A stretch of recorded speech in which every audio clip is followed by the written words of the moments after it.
Welcome everyone here and online to the first day of our resounding of the Transcendent State of Wisdom in 8,000 Lines Sutra. So this morning, we are going to begin with a ritual to open this event. And this is called the incense offering. It's coming from the Chinese tradition. I'll tell you a little bit more about that in a second. After that, we will hear from Venerable Kunchok Norbu on a little bit about the text, and then we will have chapter 1, the resounding of that, which is on page 115 of the PDF. So the ceremony that we're beginning with might be familiar to some of you if you've been at the Abbey for events before, but for people coming from the Tibetan tradition, this might look very unusual because it comes from the Chinese tradition where we receive our ordinations. And so this is an important ritual that we do in all of our monastic rituals, and we like opening these large events with them as well, which is what would be done in the Chinese tradition. So Venerable Thupten Shodron and Venerable Kunchok Norbu will be offering sticks of incense. We will be doing a chant using the traditional Chinese instruments, but we'll be doing the chant in English. And we will be inviting all of the Buddhas and Bodhisattvas to come into this space to inspire us to witness this virtuous activity that we are doing.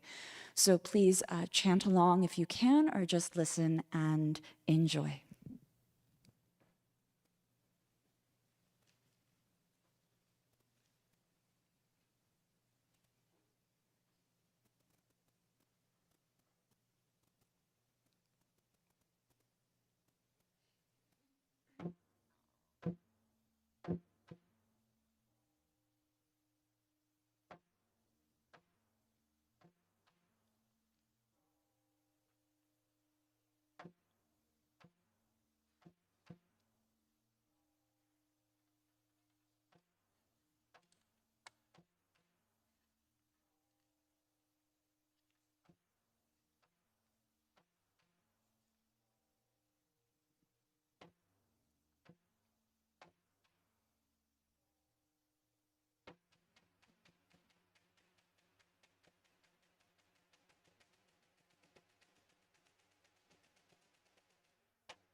When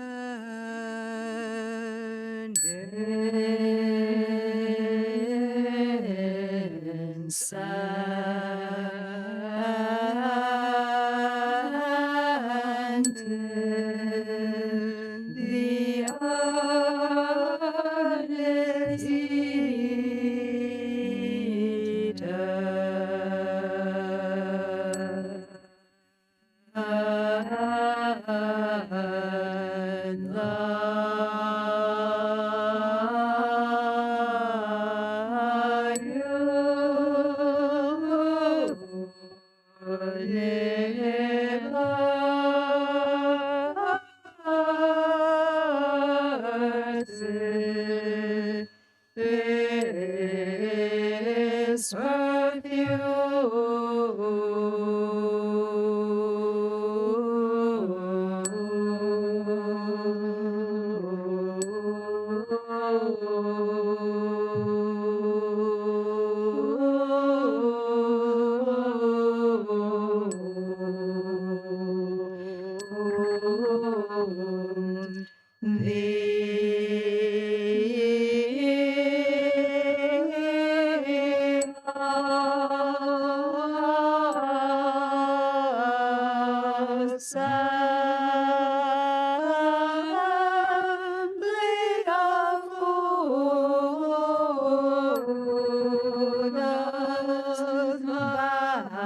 as the ocean stands there from afar.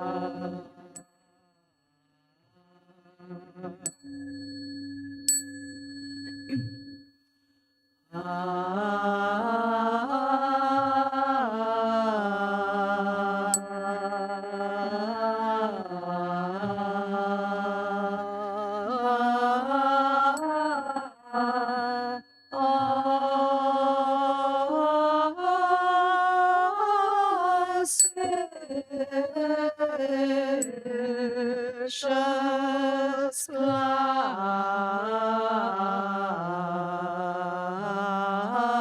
fall everywhere.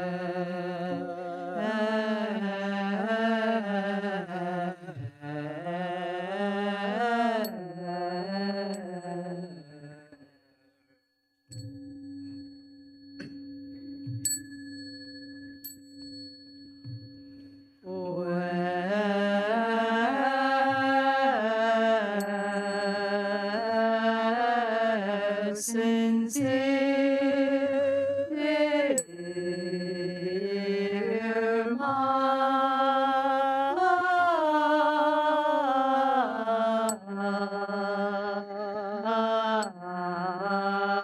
minds abound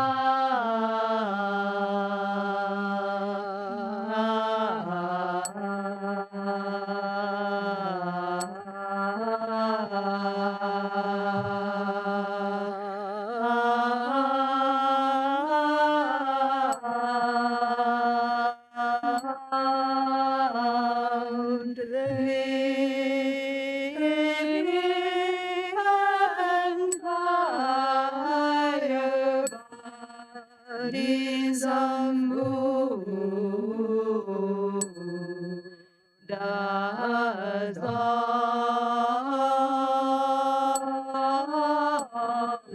appear.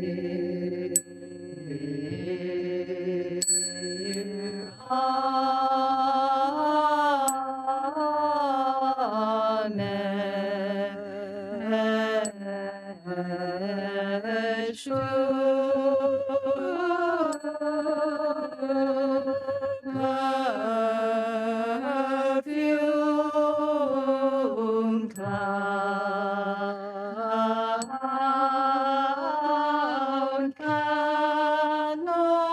canopy bodies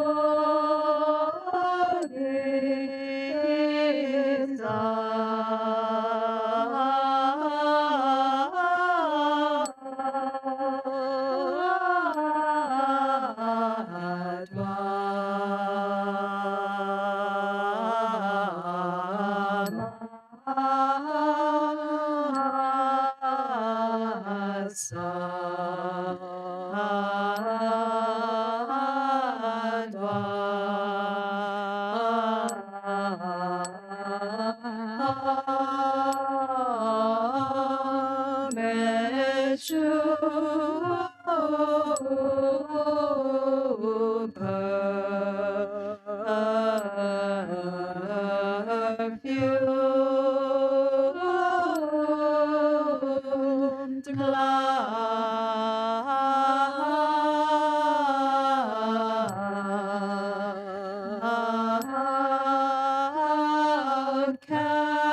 canopy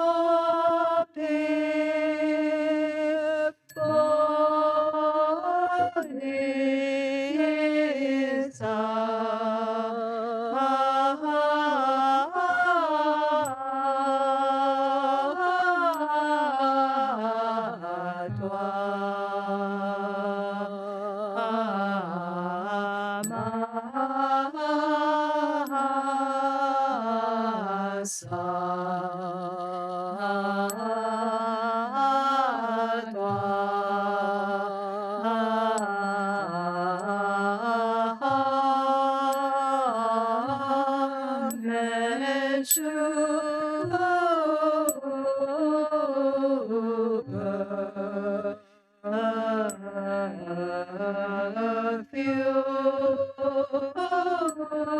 perfumed cloud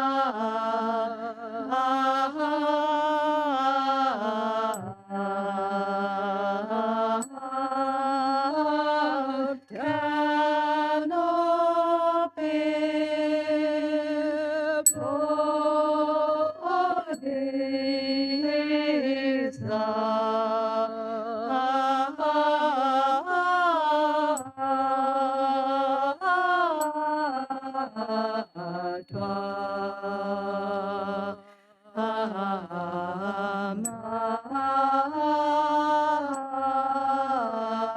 Sa Ah, ah, ah, ah.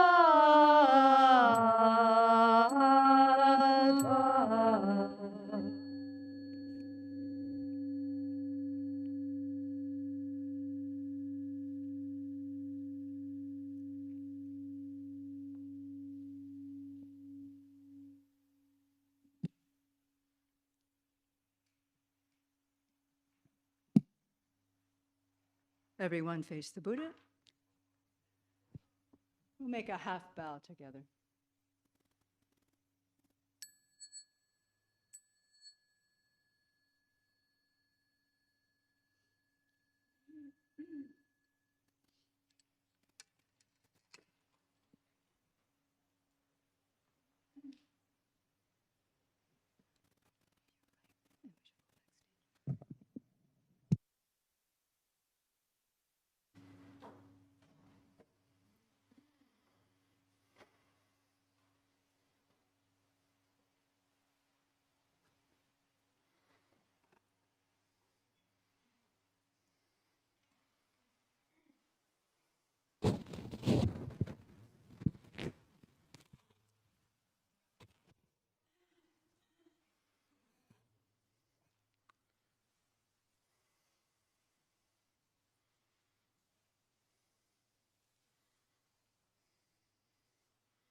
So before we begin our recitations to begin this session, to let you know a little bit about what will be happening next after the recitations, Venerable Kunchup Norbu will be giving some comments on the text before he leads us in the recitation of chapter 1. So Venerable Kunchup Norbu is ordained in 1993 with Khenpo Jigme Punsok Rinpoche and took full ordination in 1995 with Penor Rinpoche. He currently lives in Crestone, Colorado, and has been copy editing for 84,000 since 2014. Not only is he the catalyst for this event, bringing 84,000 and Sravasti Abbey together, but he has already recited this text 4 times to prepare for this event. So if you're overwhelmed by the task ahead of us, know that he's survived doing it 4 times already. So we look forward to hearing his comments together and beginning resounding this precious text.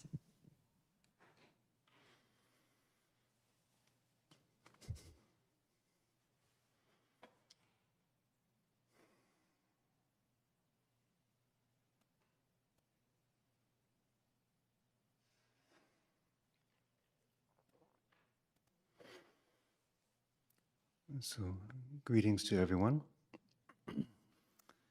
And thank you very much, Venerable Rinchen.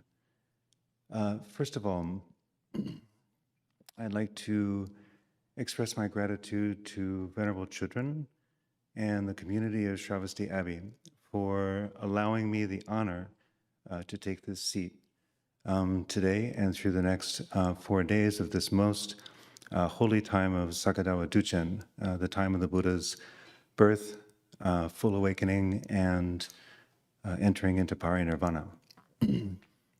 We are, of course, gathered to offer a unique blessing for this profoundly beautiful new Buddha hall at Sravasti Abbey.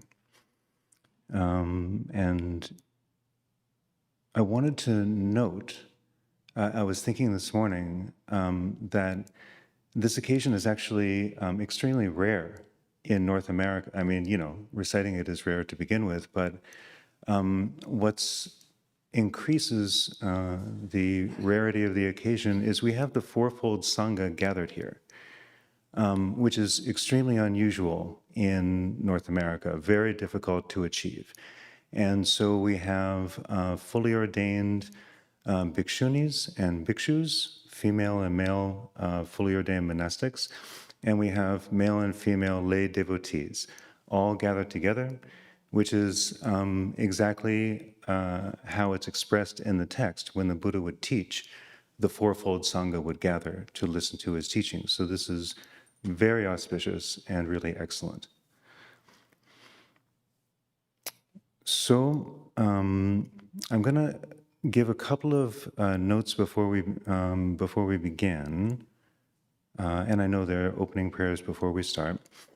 A lot of the people in the room heard some of what I was going to say from Professor Greg Seaton, the translator of this text last night. So this is more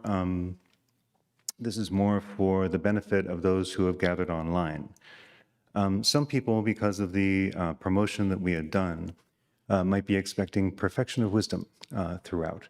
But as Professor Seaton eloquently explained last night, there is a decision to have it be transcendent state of wisdom. And so if you're curious about this, you can listen to Professor Seaton's talk video on the Sravasti Abbey YouTube channel, or look in the introduction to this text, where it's also very beautifully explained. There are going to be other sort of unique translation choices that we'll encounter in this text. Again, Professor Seaton went over some of these last night. This is really for the benefit of the people joining us online. Terms like going about life, mindset, thing that produces the merit, and others. And I can assure you that these are very well thought out choices based on very careful investigation of the root text and its commentaries. And again, a lot of it is discussed in the introduction and in the notes. So these are something that you can check another time. But this event itself is not about analytical meditation. And so for this recitation, we recommend that you suspend a conceptual approach to the reading. Don't try to catch the meaning of everything. But, in a way, we're all just going to take our individual kayaks and push them into the river together and just let the current take us down. And you'll see there's a rhythm and a flow to the recitation that we're going to do. Don't worry if something is puzzling. The text sometimes is deliberately puzzling and deliberately confronting. And, the time for study for that will be later. A couple of notes on pronunciation. I was happy to see that here at Sravasti Abbey, the word Tathāgata is pronounced Tathāgata. Other places in North America, we hear it as Tathāgata, but we'll be saying Tathāgata together thousands of times. So you'll get used to it. Also, I noticed actually here at the Abbey, in the Heart Sutra, you say blessed one, and we're going to say blessed, blessed one throughout. So then a word about pacing. We'll start out at a relatively easy pace, just to get everybody kind of used to and into the water, kind of thing. And but I did notice that I've experienced over the past week that the Sravasti Abbey monastics in particular are very adept at reading quickly through Dharma texts. And they're very skilled at it. But I also understand that there are visitors and there are people online that don't have that daily experience. And even for the Abbey monastics, this is going to be new material. So, we'll start at a somewhat slow pace, but speed up especially in repetitive sections, of which there are many, and especially at the beginning of the sutra. There are going to be places where the language is repeated and you'll get used to it, and it'll be easy to sort of start to do it very quickly. And the cadence, generally, we're not going to be reciting in a staccato like da da da da da da da. It's going to be more of a reading cadence. And most of the sutra is in the form of dialogue. Subhuti is talking to Shariputra, they're both talking to the Blessed One, Maitreya makes a visit, all these sorts of things. And so the dialogue will be in a kind of dialogue cadence. And yeah, so I think that's really nice to kind of replicate how it might have sounded if you were present and listening to them discuss these profound topics. So on the very mundane level, if I stop to cough or clear my throat or something like that and turn away from the microphone and stop reciting to do that, keep going. And just keep going. I'm paying attention and I'll catch up. And only Buddha knows the intricacies of karma and its rising. So if I have some kind of a meltdown for some reason, we are dearly hoping that that doesn't happen, but we have prepared that Venerable Damchu is in the co-pilot seat, and fear not, she has a microphone and she'll take the controls, and the EMTs will revive me and I'll get back. So,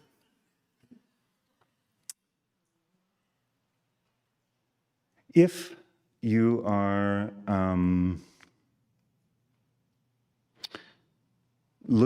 if you've downloaded and are reading from the PDF, please know that 84,000 recently did a complete revamp of our website and our reading room and all of our technical systems. And it was only in the week before I left that the PDF generator was created. And it was a little bit buggy, and reading through the text, I helped to fix some of the bugs. But one of the things is you'll see in the text, it goes like 1.2, 1.3, 1.4. We call those milestones. And sometimes a milestone will end and there will be like half a page of white space, and then it continues on the next page. We're working with that, and the words are all correct, but some of the formatting might not be quite as elegant as we would like. But that's what we have to work with, and I think it's fine. But just know that just to keep scrolling to the next part. The note number in it depends on how you downloaded the text, or if you happen to be reading online at those who are online on the live stream. Try to avoid, especially if you have the PDF, less so online, try to avoid clicking on a note number or clicking on a glossary term. In the PDF, that's going to take you to a different Buddha realm altogether. And it's going to be very challenging to get back to where you were. And you'll be looking at something very different. One of the things that you can do is to do a search. On my PC, it's Control F. I'm not sure what it is on a Mac, but do a search. And if you search for the milestone, if you basically knew where you were, like we were at 1.24, just punch in 1.24, and you should be able to get there. Or chapter 6, and we use numbers 6 and that kind of thing, and that'll get you back. But try not to do that because you'll get lost. And of course, here you can check with your neighbor to see where we've gotten in the recitation. As far as the beginning and ending of the recitation sessions, this is the last thing I'll say before we begin. After the opening prayers, I think it would be good to take just a quiet moment, just to let our minds settle. And then I'll ring the gong and kind of stop the gong. And then we'll read the title of the whole text, the title of the chapter, and then we'll begin the recitation. At the end of the chapters, there's what we call a trailer, which says something like, this was the first chapter of the Noble, da-da-da. We read that, And then we go right into the second, to the next chapter if we're doing multiple chapters. We read the title of the next one, read that chapter, read that trailer at the end, and then at the end, because we'll be, moving right along and using, our winds will be kind of stirred up. At the very end, we can just take another quiet moment and decelerate.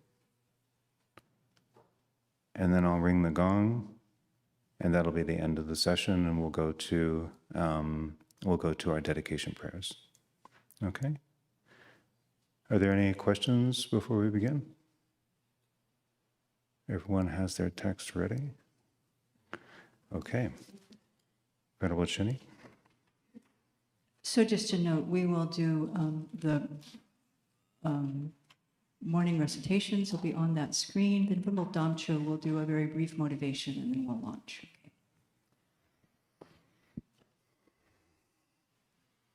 Homage to my Guru, protector Manjushri, who holds to his heart a spiritual text symbolic, is seeing all things as they are. Wisdom shines forth like the sun. Unclouded by the two obscurations, who teaches in 60 ways with the loving compassion of a parent for their only child. Wanders far in the prison of samsara, confused in the darkness of their ignorance, overwhelmed by suffering, use dragon thunder like proclamation of Dharma, rouses us from the stupor of our afflictions and frees us from the iron chains of our karma.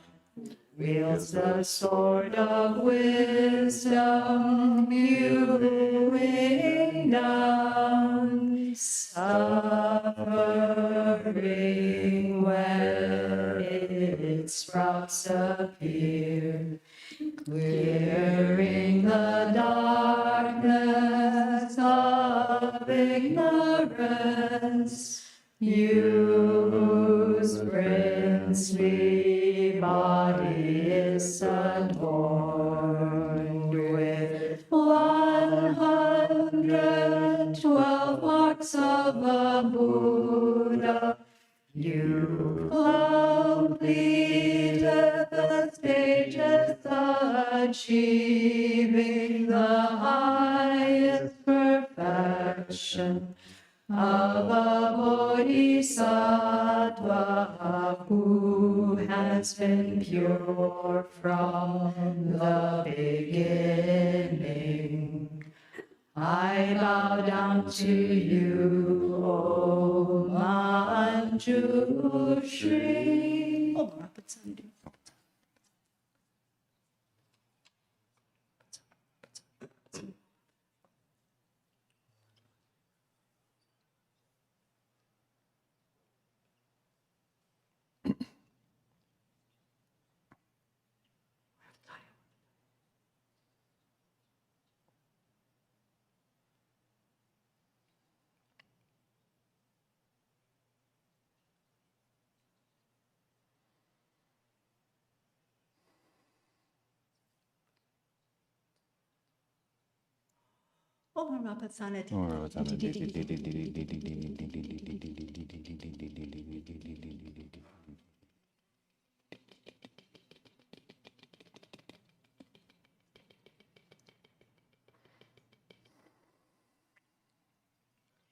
With the brilliance of your wisdom, O compassionate one, illuminate the darkness enclosing my mind, awaken my intelligence and wisdom.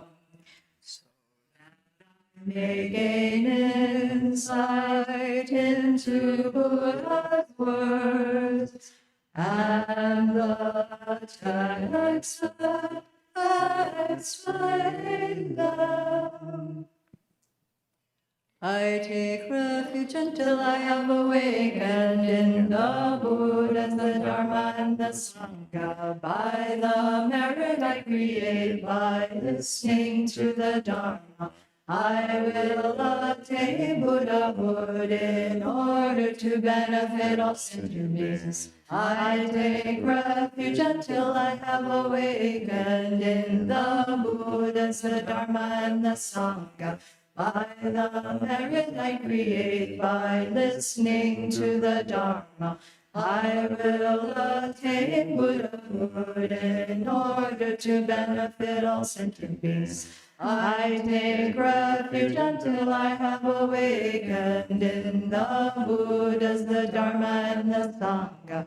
By the merit I create by listening to the Dharma, I will attain Buddhahood in order to benefit all sentient beings.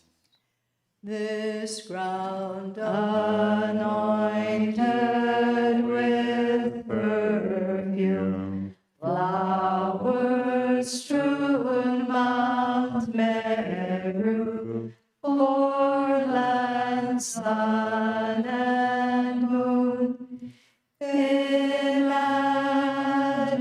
as a Buddha land and offered to you. May all beings enjoy this pure land. Venerable holy gurus, in the space of your truth body, from billowing clouds of your wisdom and love, let fall the rain of the profound and extensive Dharma, in whatever form is suitable for subduing sentient beings. Say down Gurana Mandala Kamniryatayami.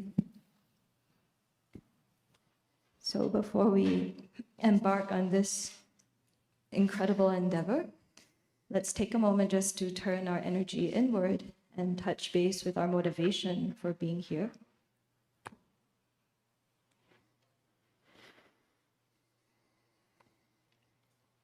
And what's on my mind this morning is how curious it is to live at a time where it feels like we are constantly being asked to verify that we are human. Every day I get a message that says, click here if you're a human. Move this puzzle piece into the slider if you are human.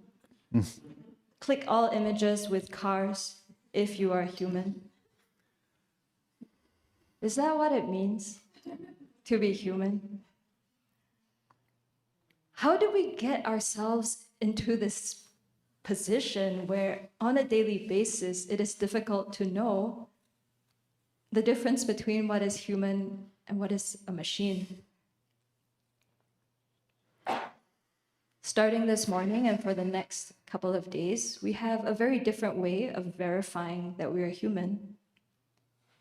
because it is only on the basis of having this human body that supports a human mind and intelligence that we will be able to resound these words spoken in a transcendent state of wisdom. These are words that have been heard, contemplated, and meditated upon by other beings who have also realized transcendent states of wisdom. And that verifies that all of us can attain these transcendent states of wisdom. That is our full human potential. And the Buddha did this, the Bodhisattvas are doing this, arhats have done this, we are striving to do this, not for the sake of machines, but for all beings who have minds, all sentient beings who want so much to be happy and not suffer. But out of our ignorance and confusion, instead of touching in with this incredible potential we have to attain transcendent states of wisdom, we're happy to settle for artificial intelligence. So starting today, let's move our minds in this incredible direction that has been laid down for us by beings who have attained and are abiding in these transcendent states of wisdom, knowing that every single one of us can accomplish this, doing this for the sake of all mother sentient beings.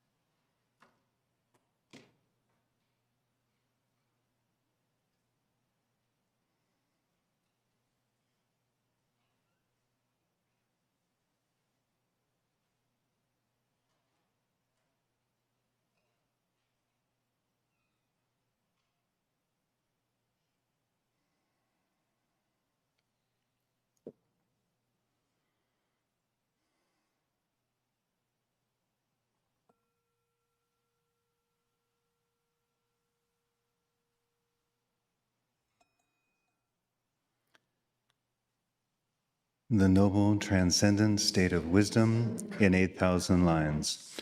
Chapter 1, Going About Life in the Knowing of All Aspects. Homage to all Buddhas, Bodhisattvas, noble disciples, and solitary realizers. Thus did I hear at one time.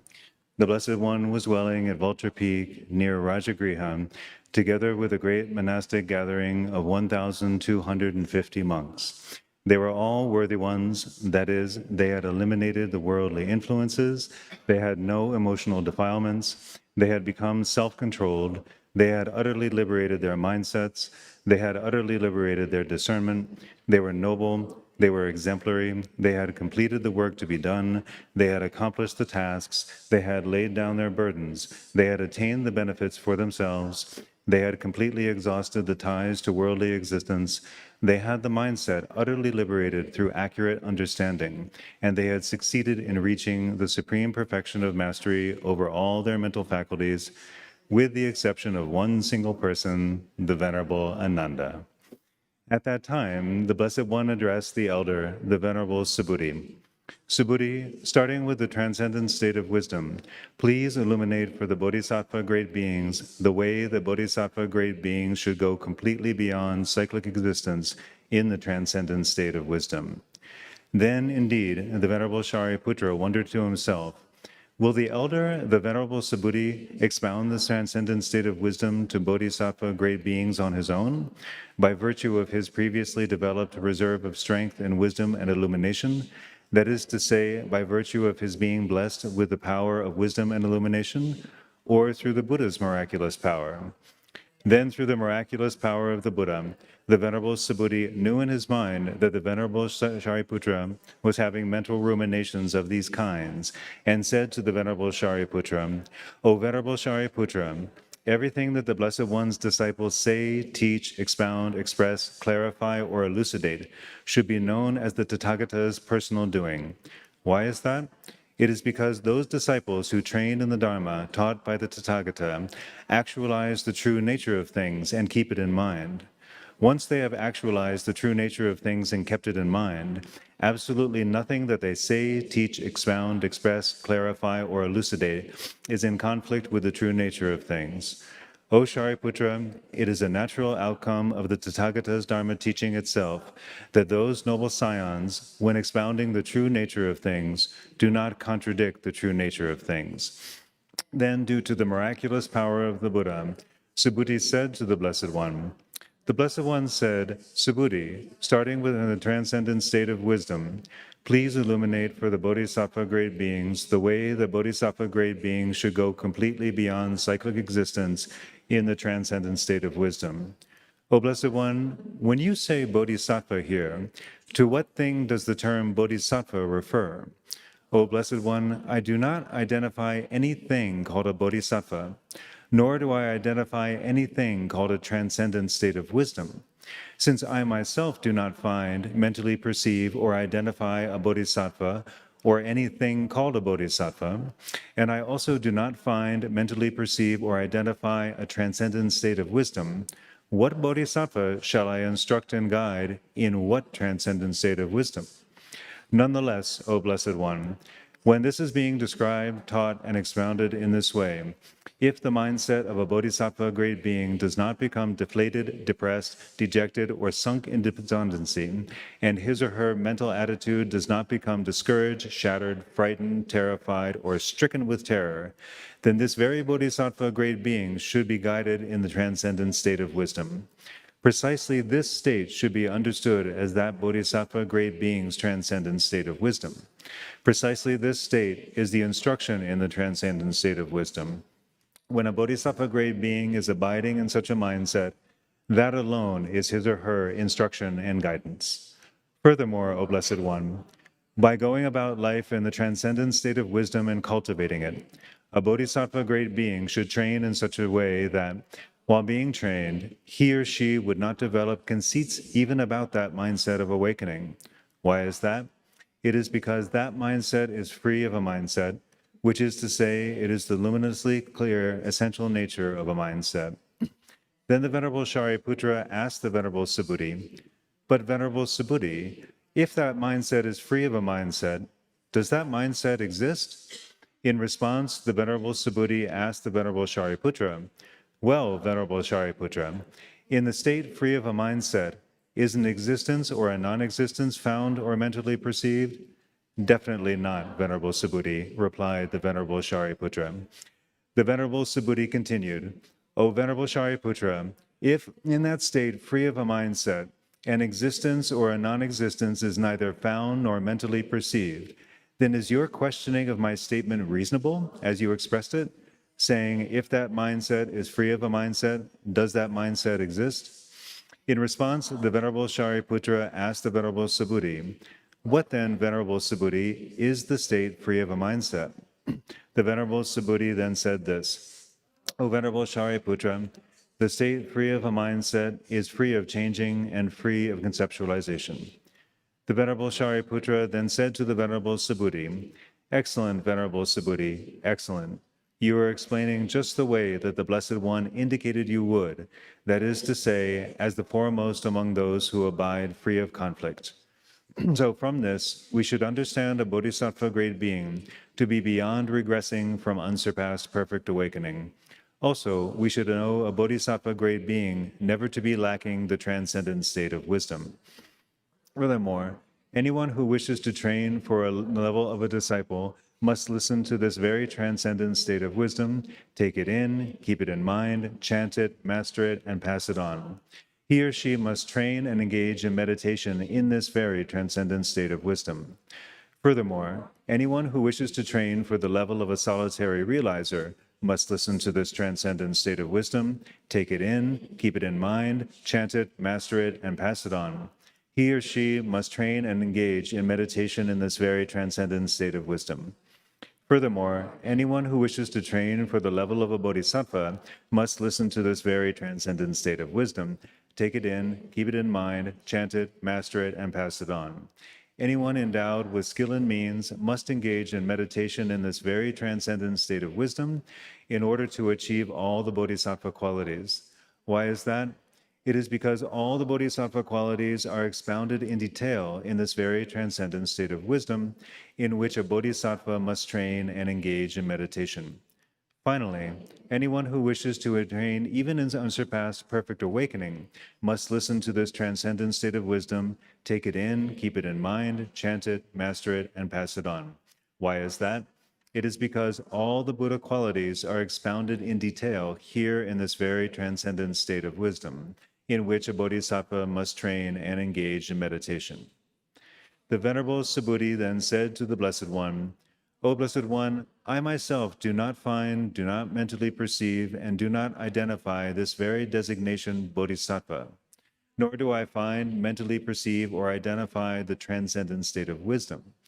Given that I myself am not finding, not mentally perceiving, and not identifying the very designation bodhisattva, and given that I am also not finding, not mentally perceiving, and not identifying a transcendent state of wisdom, what bodhisattva am I supposed to instruct and guide in what transcendent state of wisdom? O Blessed One, it would certainly be unconscionable of me if I myself, finding, not mentally perceiving, and not identifying any actual thing, were to make one appear and disappear by means of the mere designation bodhisattva. Furthermore, O Blessed One, that designation is neither something dwelling, nor something not dwelling, nor something free of dwelling, nor something not free of dwelling. Why is that? It is because that designation is not being found to exist. Thus, the designation is neither something dwelling, nor something not dwelling, nor something free of dwelling, nor something not free of dwelling. O Blessed One, when this profound transcendent state of wisdom is being described, taught, and expounded in this way, if a bodhisattva great being's mindset does not become deflated, depressed, dejected, or sunk in despondency, and his or her mental attitude does not become discouraged, shattered, frightened, terrified, or stricken with terror, then that bodhisattva great being has firm conviction with an altruistic disposition.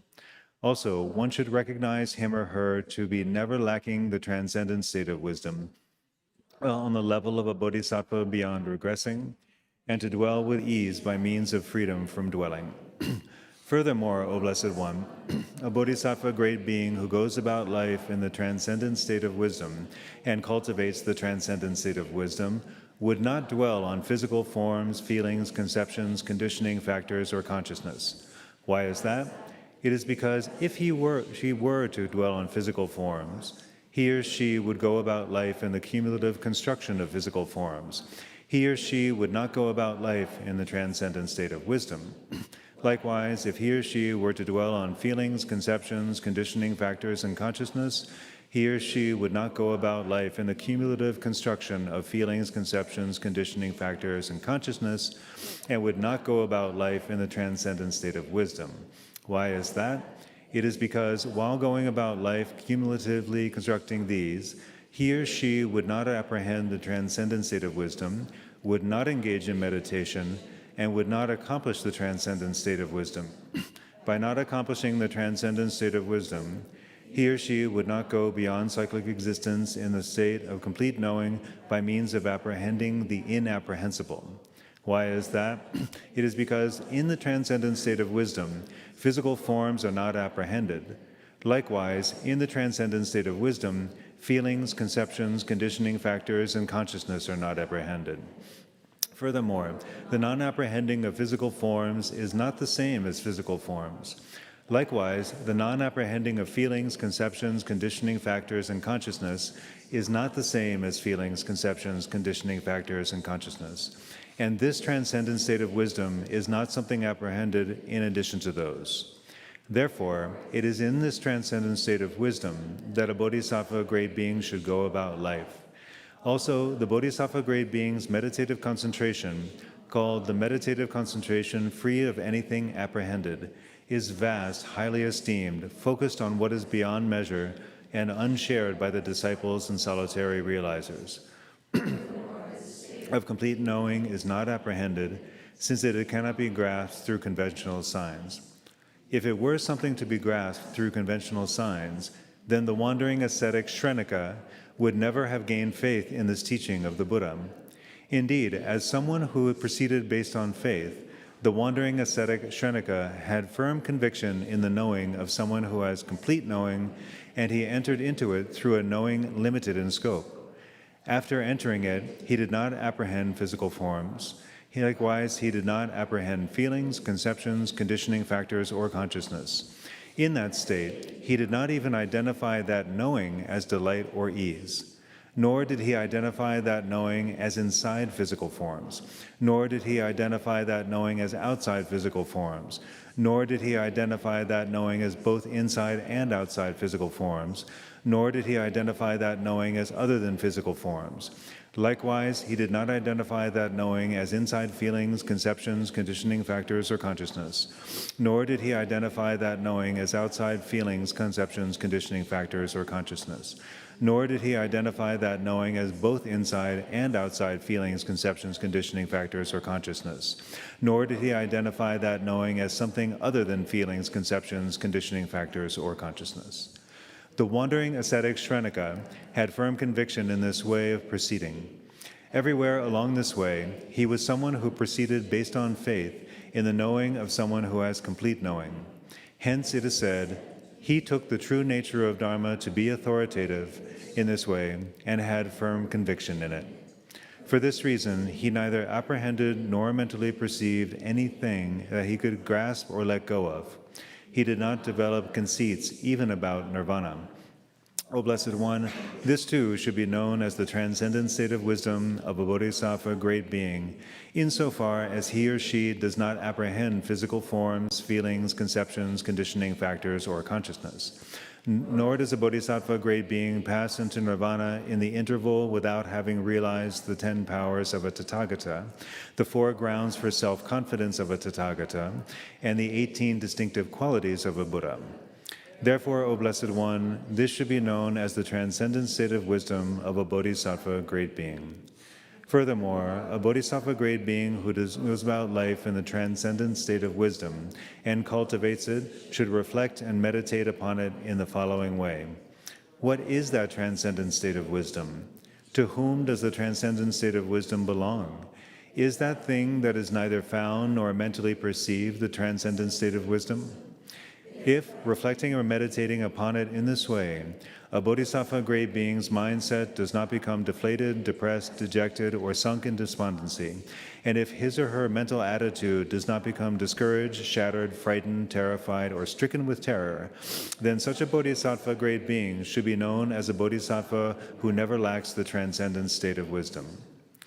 Then the Venerable Shariputra asked the Venerable Subhuti, Subhuti, given that physical forms themselves lack the inherent nature of physical forms, given that feelings, conceptions, conditioning factors, and consciousness themselves lack the inherent nature of feelings, conceptions, conditioning factors, and consciousness, given that the transcendent state of wisdom itself lacks the inherent nature of a transcendent state of wisdom, and given that the state of complete knowing itself lacks the inherent nature of a state of complete knowing, why should a bodhisattva great being be known as never lacking the transcendent state of wisdom?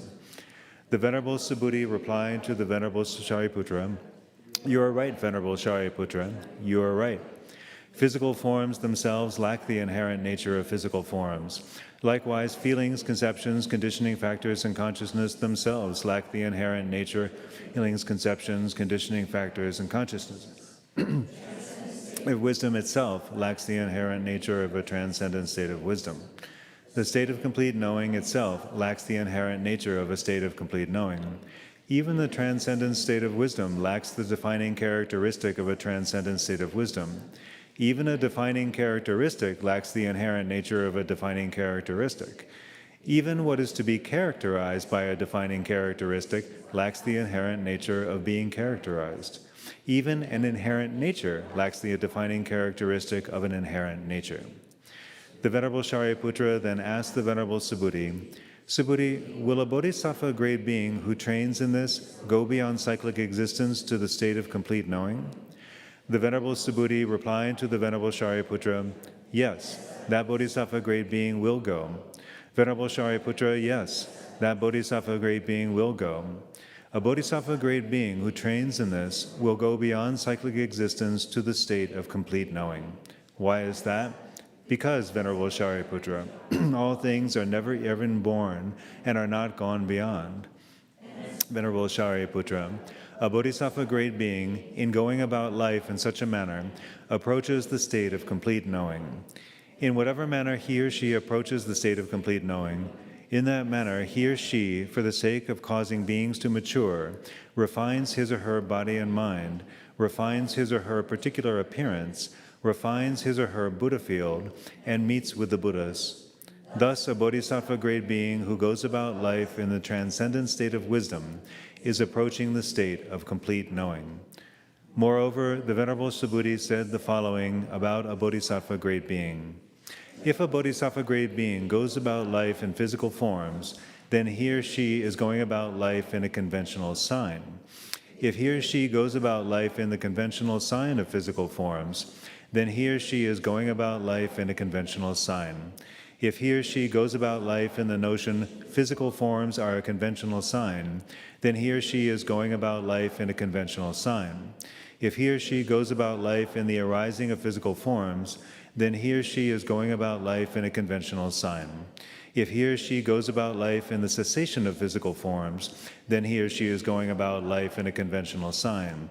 If he or she goes about life in the dissolution of physical forms, then he or she is going about life in a conventional sign. If he or she goes about life in the notion physical forms are empty, then he or she is going about life in a conventional sign. If he or she goes about life in the notion I am going about my life, then he or she is going about life in a conventional sign. She goes about life in the notion I am a bodhisattva, then he or she is going about life in a conventional sign. This is because he or she is going about life in nothing but his or her mental perception of I am a bodhisattva. Likewise, if he or she goes about life in feelings, conceptions, conditioning factors, and consciousness, then he or she is going about life in a conventional sign. If he or she goes about life in the conventional sign of feelings, conceptions, conditioning factors, and consciousness, then he or she is going about life in a conventional sign. If he or she goes about life in the arising of feelings, conceptions, conditioning factors, and consciousness, then he or she is going about life in a conventional sign. If he or she goes about life in the cessation of feelings, conceptions, conditioning factors, and consciousness, then he or she is going about life in a conventional sign. She goes about life in the dissolution of feelings, conceptions, conditioning factors, and consciousness, then he or she is going about life in a conventional sign. If he or she goes about life in the notion feelings, conceptions, conditioning factors, and consciousness are empty, then he or she is going about life in a conventional sign. If he or she goes about life in the notion I am going about my life, then he or she is going about life in a conventional sign. If he or she goes about life in the notion I am a bodhisattva, then he or she is going about life in a conventional sign. This is because he or she is going about life in nothing but his or her mental perception of I am a bodhisattva.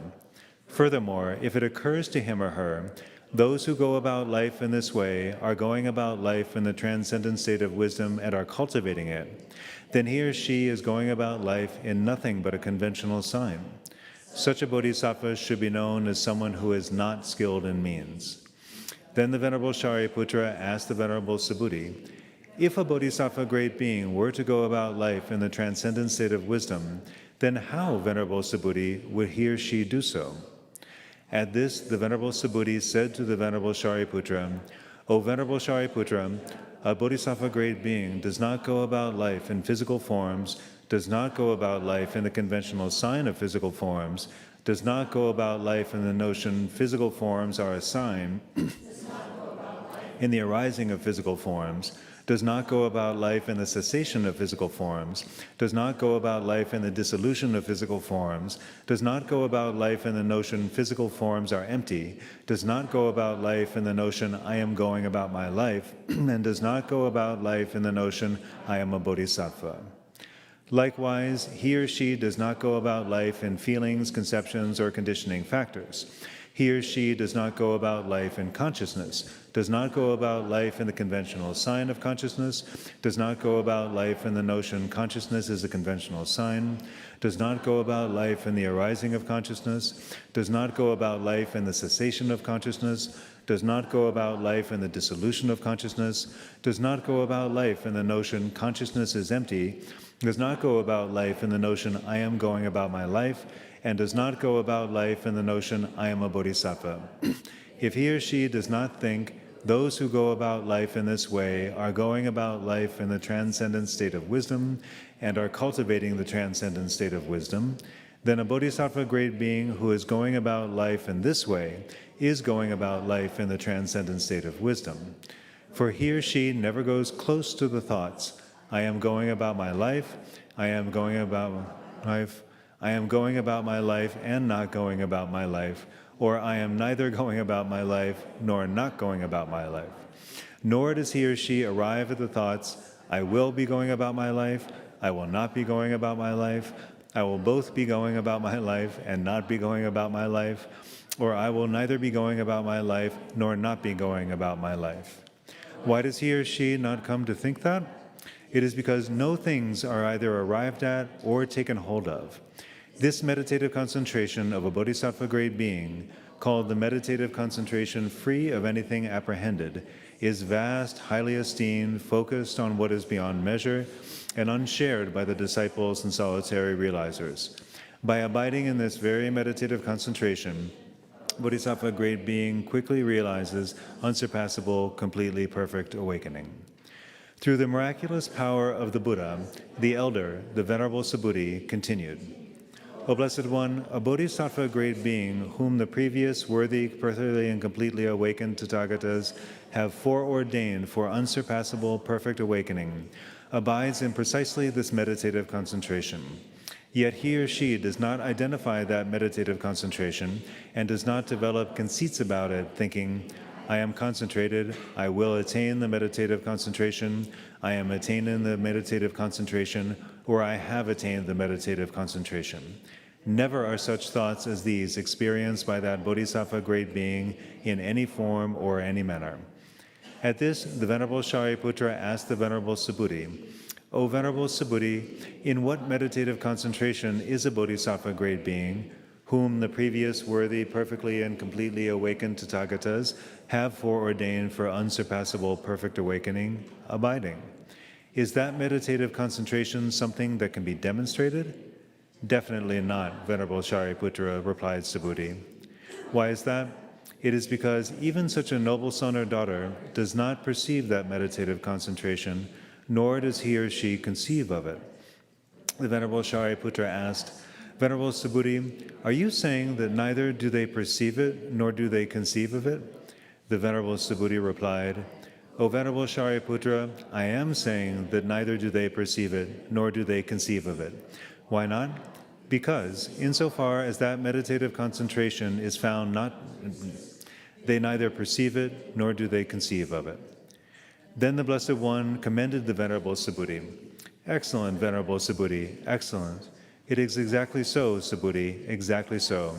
Just as it is illuminating to you through the Tathāgata's miraculous power, and just as you are expounding it through the Tathāgata's blessings, just so a bodhisattva great being should train in this meditative concentration. Why is that? It is because a bodhisattva great being who trains in this way trains in the transcendent state of wisdom. The Venerable Shariputra then asked the Blessed One, O Blessed One, is it that a bodhisattva great being who trains in this way trains in the transcendent state of wisdom?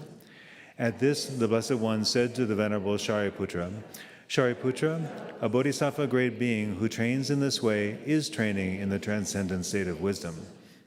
At this, the Venerable Shariputra asked the Blessed One, O Blessed One, in what thing does a bodhisattva great being train? At this, the Blessed One said to the Venerable Shariputra, O Shariputra, while training in this way, a bodhisattva does not train in any things whatsoever. Why is that? It is because, Shariputra, those things are not experienced by him or her in the same manner that they are fixated upon by immature, uninformed, ordinary persons. How then are those things experienced? Asked the Venerable Shariputra.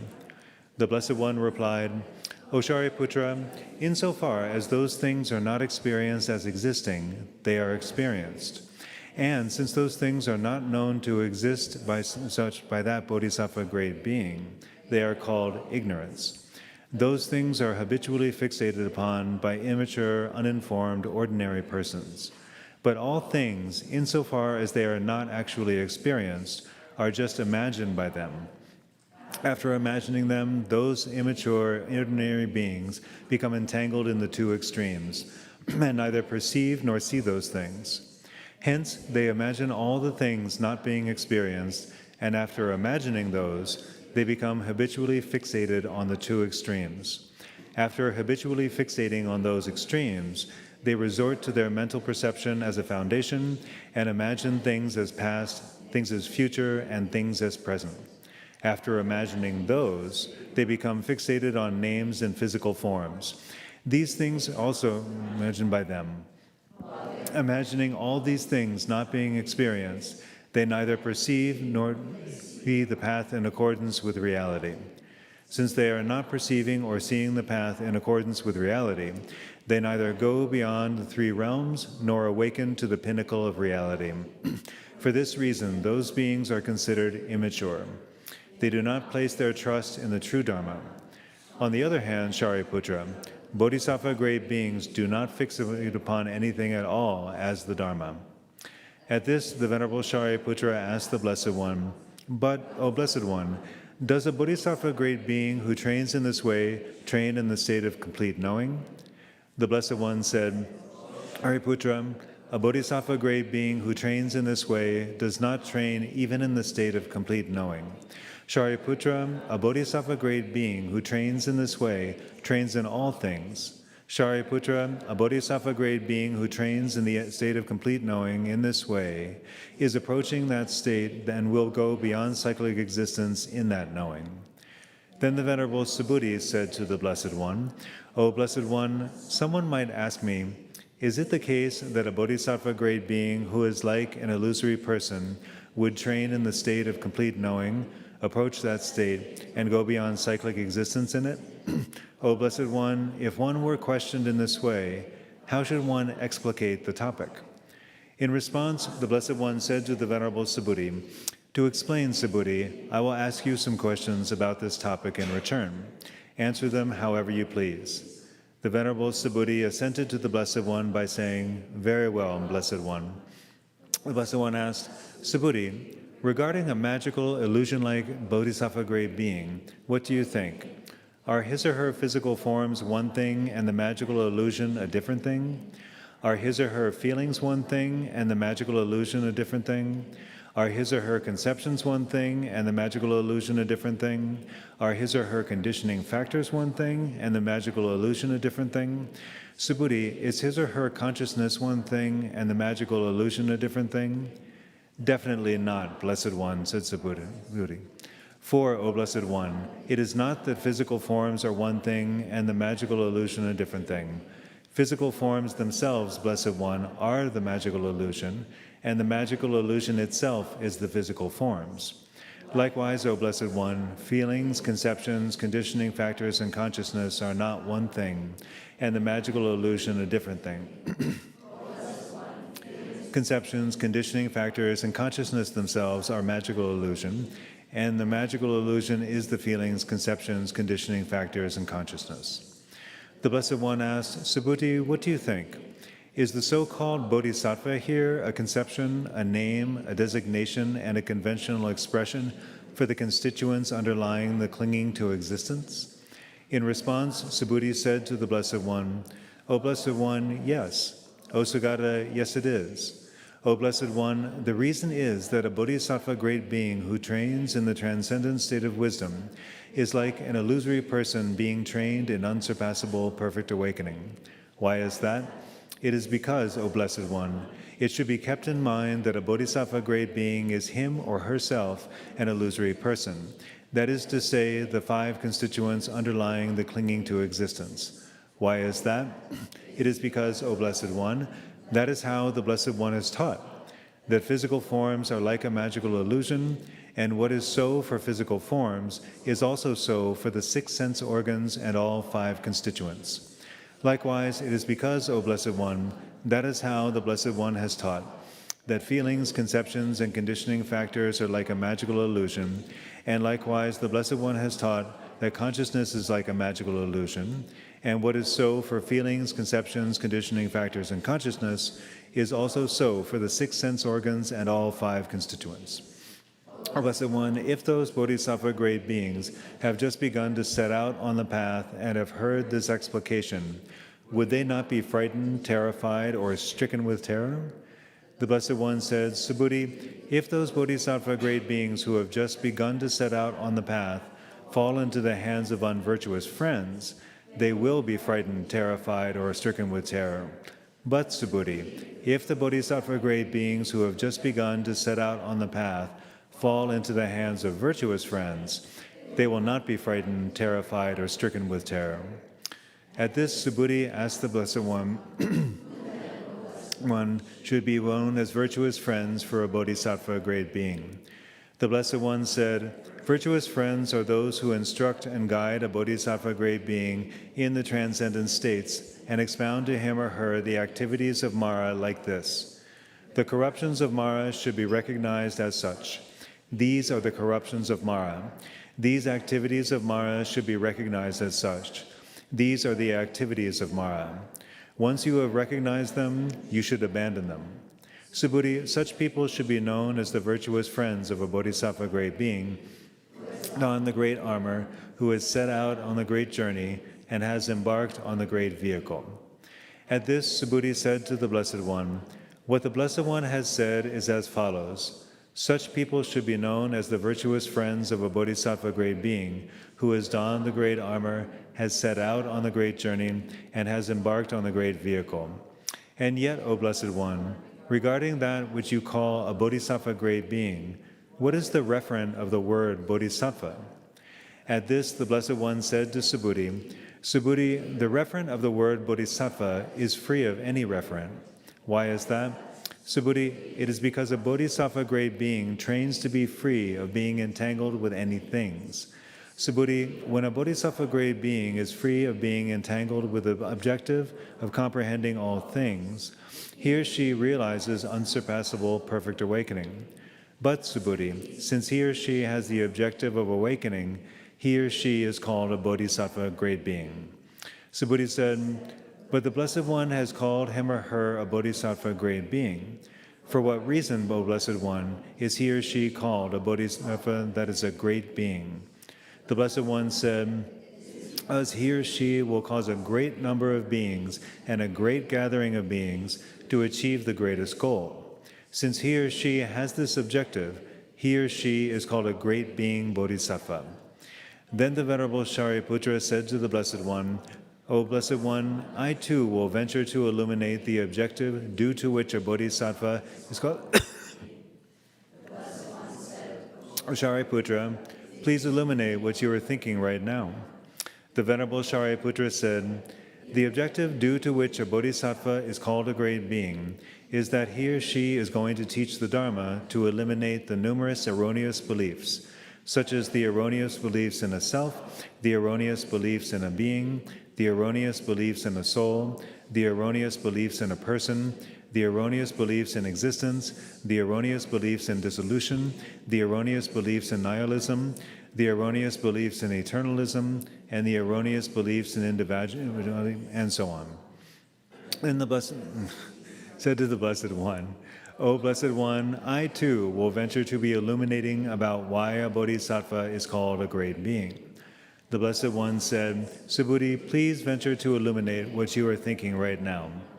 Subhuti then said to the Blessed One, O Blessed One, he or she is called a bodhisattva grade being because he or she is neither entangled nor enmeshed in even that mindset, namely that mindset of awakening, which is the mindset with complete knowing, the mindset free from worldly influences, the unequaled mindset, the mindset equal to the unequaled, and the mindset not shared by the disciples and solitary realizers. Why is that? It is because that mindset, with complete knowing, is free of worldly influence and free of enmeshment, and also because bodhisattva grade beings are neither entangled nor enmeshed in even that mindset, that is the mindset with complete knowing, free of worldly influence and free of enmeshment. Since he or she has this objective, he or she is considered a bodhisattva grade being. Then the Venerable Shariputra asked the Venerable Subhuti, due to what reason, Venerable Subhuti, is he or she neither entangled nor enmeshed in even that mindset? Subhuti said, due to his or her being free of a mindset, Venerable Shariputra, he or she is neither entangled nor enmeshed in even that mindset. Then the Venerable Shariputra asked the Venerable Subhuti, but then, Venerable Subhuti, if that mindset is free of a mindset, does that mindset exist? At this, the Venerable Subhuti asked the Venerable Shariputra, well, Venerable Shariputra, in the state free of a mindset, is an existence or a non-existence found or mentally perceived? Definitely not, Venerable Subhuti, replied the Venerable Shariputra. The Venerable Subhuti continued, O Venerable Shariputra, if in that state, free of a mindset, an existence or a non-existence is neither found nor mentally perceived, then is your questioning of my statement reasonable as expressed? If that mindset is free of a mindset, does that mindset exist?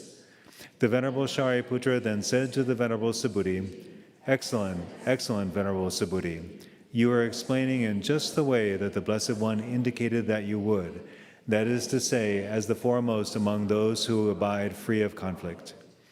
Then Purna, son of Maitrayani, said to the Blessed One, the one described in this context as a great being is a sentient being who has donned the great armor, set out on the great journey, and mounted the great vehicle. It is for this reason that he or she is considered a great being. Then the Venerable Subhuti asked the Blessed One, O Blessed One, to what extent has a bodhisattva grade being, described in this context as having donned the great armor, donned the great armor? The Blessed One said, here, Subhuti, it occurs to a bodhisattva grade being, the sentient beings to be liberated by me are immeasurable.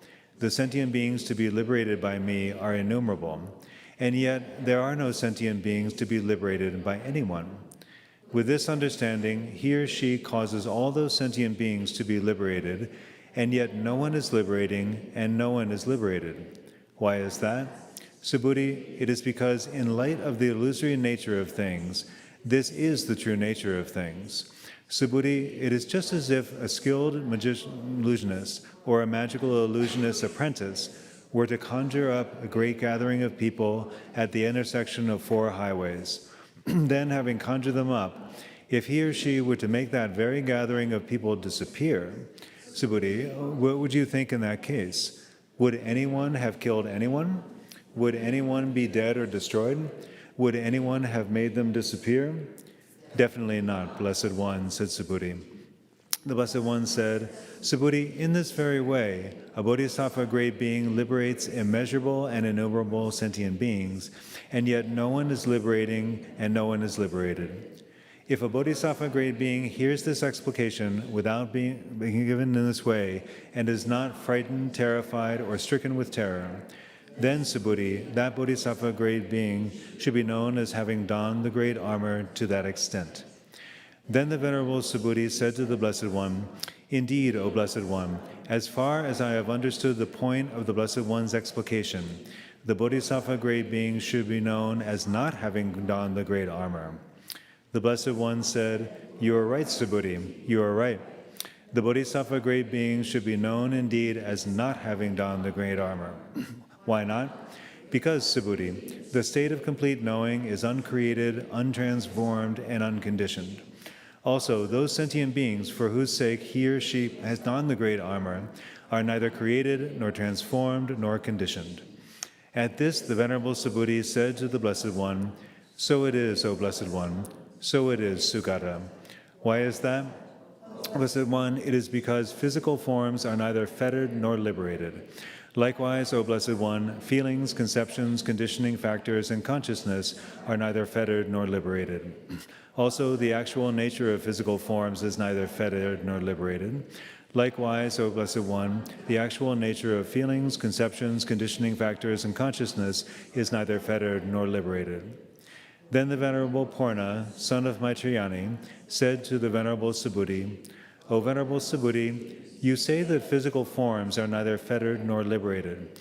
Likewise, Venerable Subhuti, you say that feelings, conceptions, conditioning factors, and consciousness are neither fettered nor liberated. Venerable Subhuti, say that the actual nature of physical forms is neither fettered nor liberated.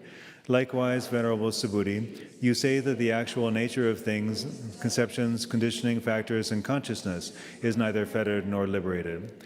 Well then, Venerable Subhuti, what physical forms are neither fettered nor liberated as you say?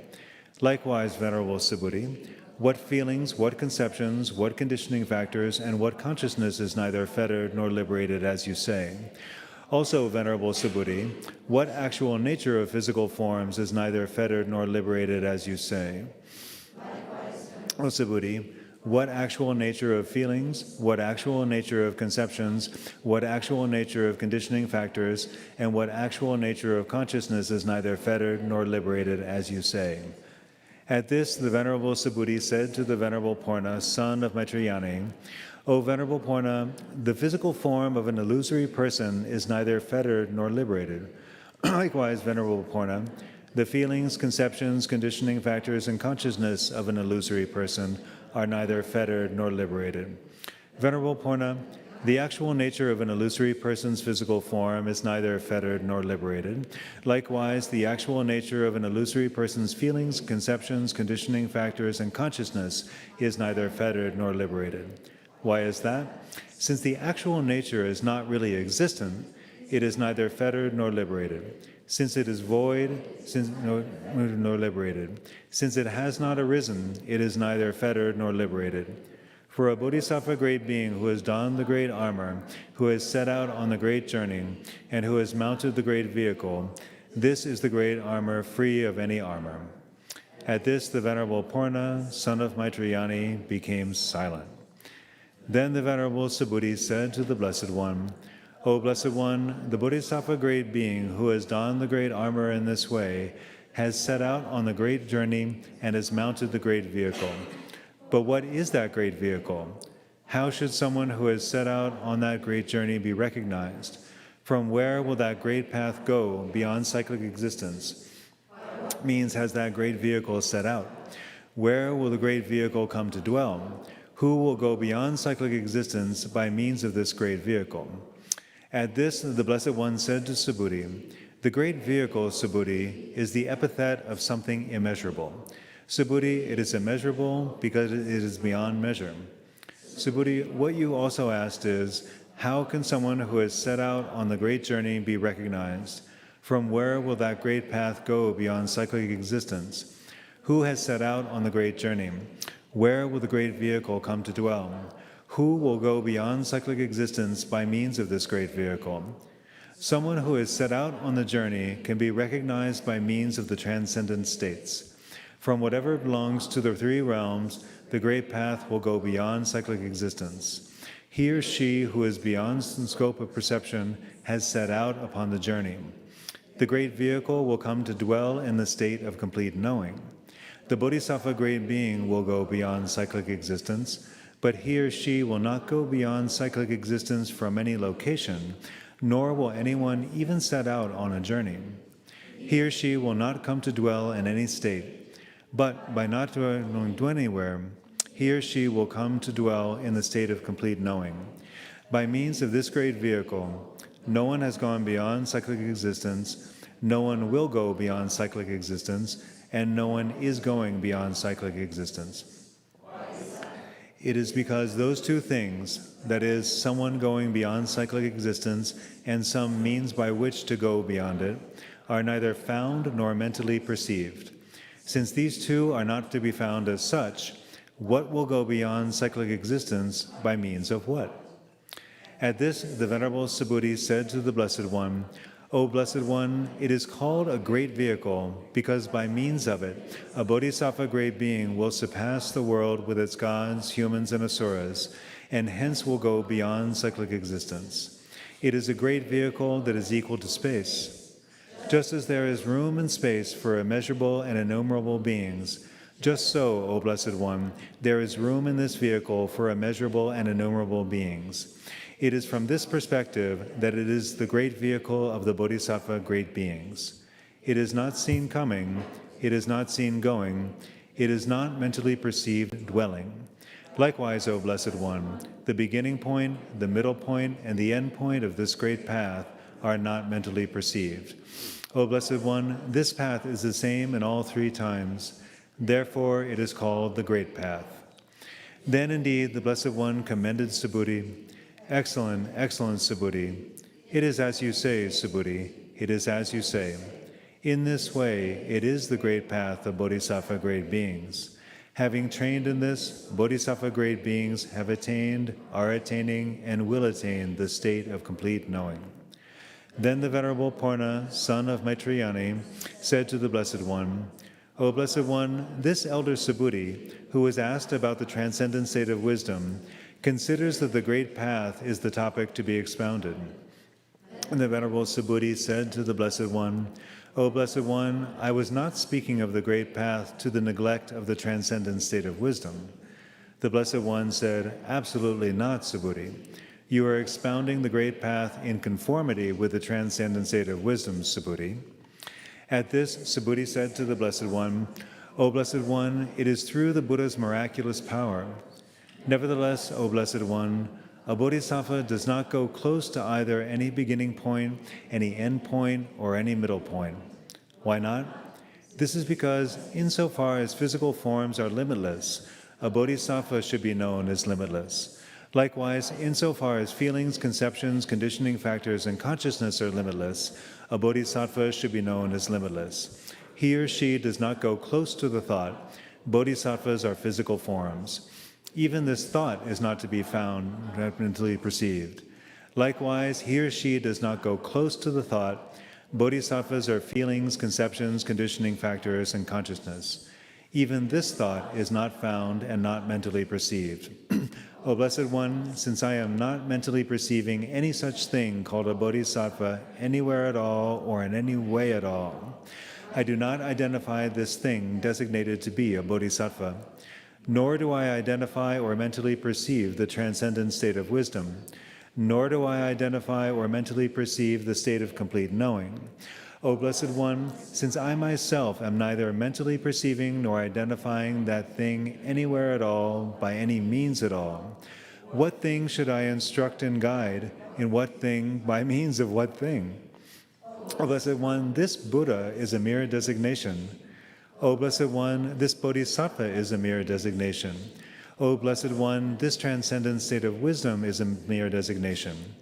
But these designations have not truly come into being. O Blessed One, it is just like the fact that the word self is said, but a self absolutely has not truly come into being. Similarly, all things have the inherent nature of lacking any state of being. What are those physical forms that have not truly come into being and cannot be grasped? What are those feelings, conceptions, conditioning factors, and consciousness that have not truly come into being and can be grasped? The condition for all these things to be free of inherent nature in this way is their not truly coming into being. And yet those things not truly coming into being is not those things themselves. How then shall I instruct and guide someone who is not truly coming into being in the transcendent state of wisdom that also is not truly coming into being? O Blessed One, no things, whether they be things constituting Buddhas, constituting Bodhisattvas, or constituting anyone who might practice to awaken, are mentally perceived anywhere other than in their not truly coming into being. O Blessed One, when it is described in this way, taught in this way, and expounded in this way, if a bodhisattva great being's mindset does not become deflated, depressed, dejected, or sunk in despondency, and if his or her mental attitude is shattered, frightened, terrified, or stricken with terror, Then in this way, it should be known that this Bodhisattva great being goes about life in the transcendent state of wisdom. This Bodhisattva great being cultivates the transcendent state of wisdom, and this Bodhisattva great being reflects upon the transcendent state of wisdom. The Bodhisattva great being meditates upon the transcendent state of wisdom. Why is that? It is because at the time when a Bodhisattva investigates these things in the transcendent state of wisdom, he or she neither gets close to the physical forms, nor arrives at them, nor identifies their arising, nor identifies their cessation. Likewise, he or she neither goes close to feelings, conceptions, conditioning factors, or consciousness, nor arrives at them, nor identifies their arising, nor identifies their cessation. Why is that? To explain, the characteristic of not arising that belongs to physical forms is not the same as the physical forms. The characteristic of not ceasing that belongs to physical forms is not the same as the physical forms.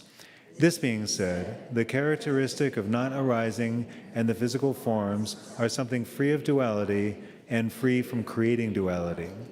Also, the characteristic of not ceasing and the physical forms are something free of duality and free from creating duality.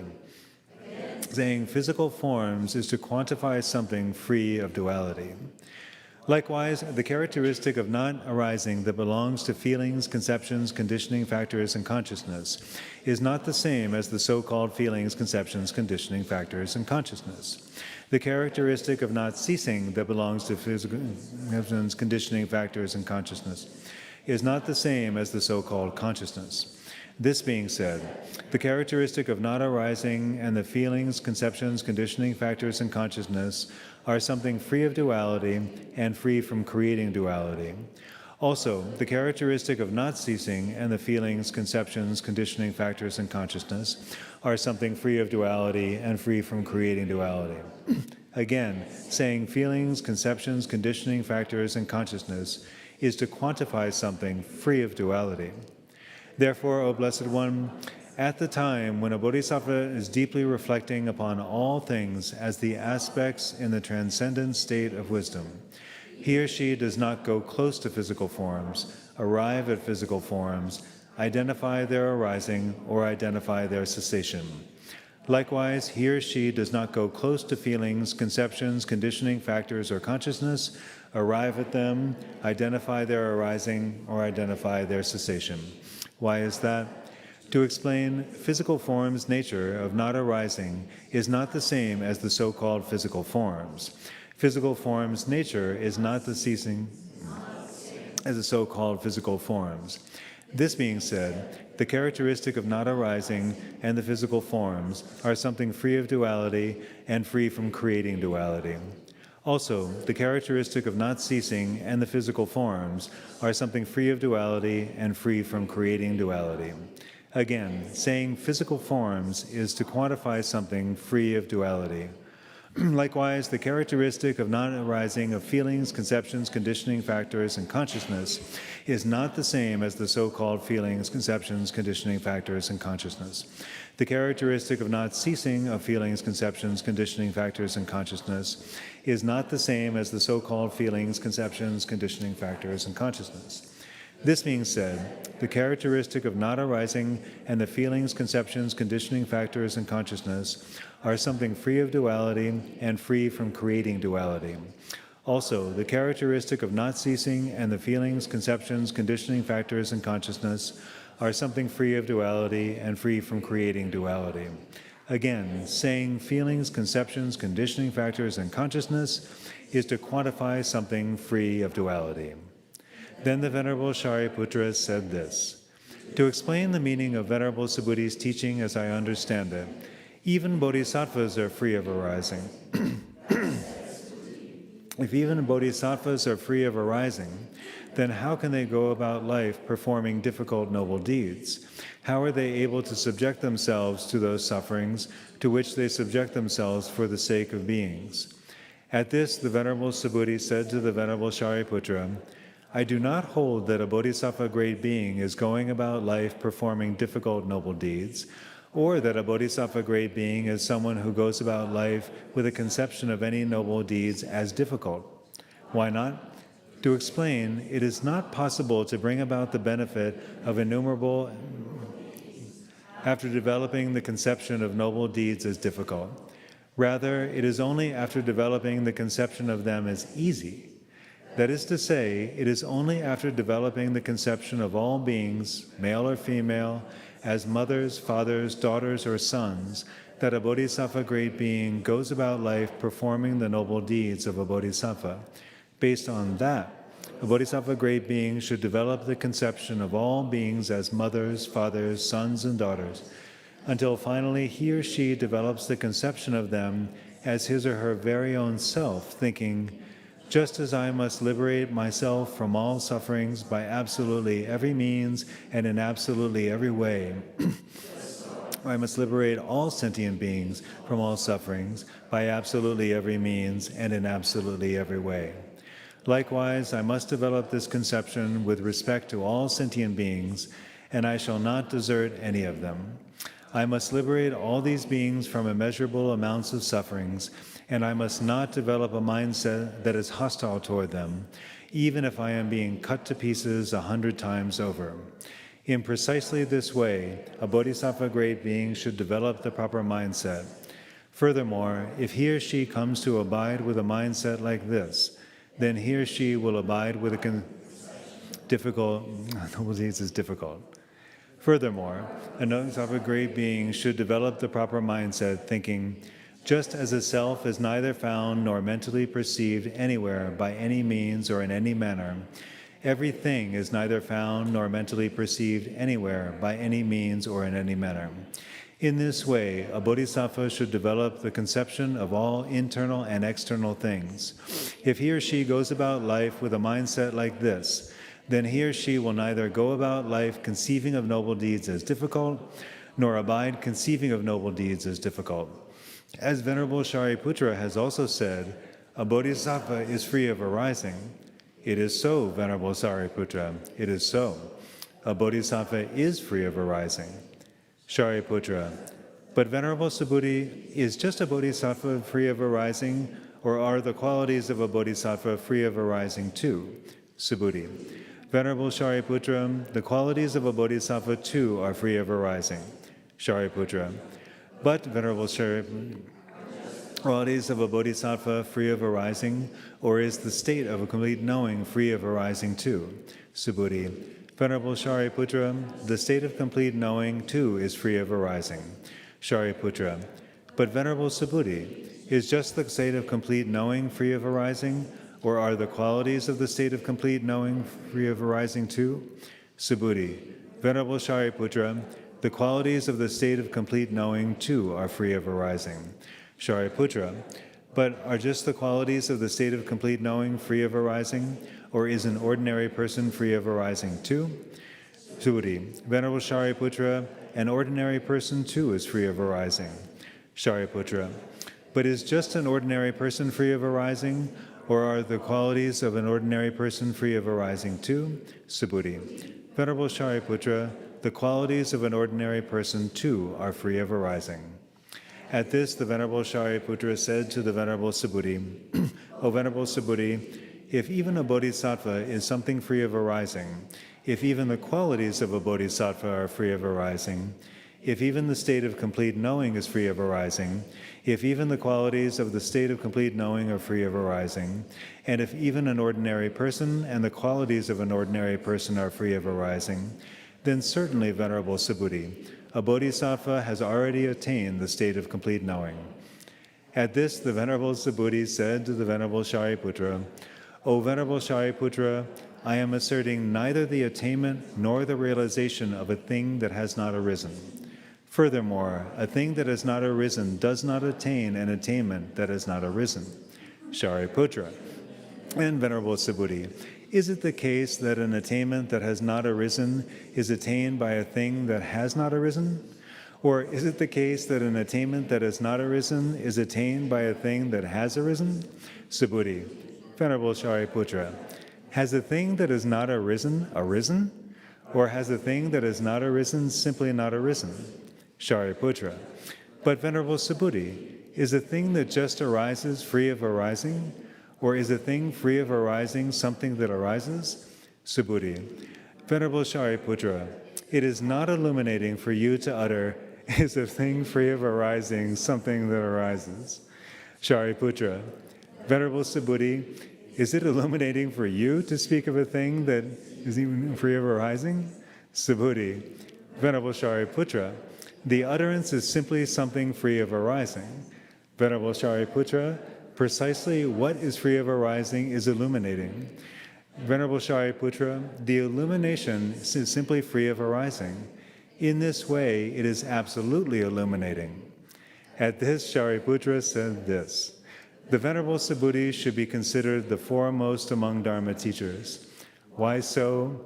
Because the Venerable Subhuti comes through on every topic that one fully pursues one's own questions about, and yet he does not deviate from the true nature of things, nor does he go against that true nature of things. The Venerable Subhuti said to the Venerable Shariputra, O Venerable Shariputra, this is the very nature of things for the Blessed One's disciples who are free of depending on things. On whatever topic they are cross-examined, they come out on top. They do not go against the true nature of things, nor do they depart from the true nature of things. Why is that? Because evidently no things are dependent upon. At this, the Venerable Shariputra said to the Venerable Subhuti, excellent, Venerable Subhuti, excellent. Which of the Bodhisattva grade beings' 6 transcendent states does not depend on any things? Subhuti replied, O Venerable Shariputra, only the transcendent state of wisdom, which is common to all the vehicles, is the transcendent state that does not depend on any things, because it is free from depending on any things. Therefore, when this profound transcendent state of wisdom is being described, taught, and expounded in this way, a bodhisattva grade being whose mindset is not despondent, worried, confused, or sidetracked should be known as a bodhisattva grade being who is abiding in the transcendent state of wisdom and is never lacking that attentiveness. Shariputra then asked the Venerable Subhuti, O Venerable Subhuti, how could a bodhisattva grade being who is abiding in the transcendent state of wisdom never be lacking attentiveness? For if a bodhisattva grade being were never lacking attentiveness, Venerable Subhuti, then he or she would be lacking the abiding in the transcendent state of wisdom. Conversely, Venerable Subhuti, if a bodhisattva grade being were never lacking the abiding in the transcendent state of wisdom, then he or she would be lacking attentiveness. For, Venerable Subhuti, if it were the case that a bodhisattva grade being both never lacked attentiveness and also never lacked the abiding in the transcendent state of wisdom, then no sentient beings would ever lack the abiding in the transcendent state of wisdom. Why? Because all sentient beings would abide without lacking attentiveness. At this, the Venerable Subhuti said to the Venerable Shariputra, excellent, Venerable Shariputra, excellent. But still, I must criticize you, Venerable Shariputra, for having apprehended the topic just asserted as referring to a real thing. Why is that? Because, Venerable Shariputra, it must be recognized that insofar as a sentient being has no nature, attentiveness has no nature. Venerable Shariputra, it must be recognized that insofar as a sentient being has no real existence, attentiveness has no real existence. Venerable Shariputra, it must be recognized that insofar as a sentient being is void, attentiveness is void. Venerable Shariputra, it must be recognized that insofar as a sentient being is not conceivable, attentiveness is not conceivable. Venerable Shariputra, it must be recognized that insofar as a sentient being is not an object of awakened understanding, attentiveness is not an object of awakened understanding. Venerable Shariputra, it must be recognized that insofar as the bodhisattva grade being's awakened understanding is that a sentient being is an object not in accordance with reality, his or her attentiveness involves the awakened understanding that an object is not in accordance with reality. So, Venerable Shariputra, I am asserting that a bodhisattva grade being abides in the state of this kind of attentiveness. This ends the chapter, Going About Life in the Knowing of All Aspects, the first chapter in the Noble Transcendent State of Wisdom in 8,000 Lines.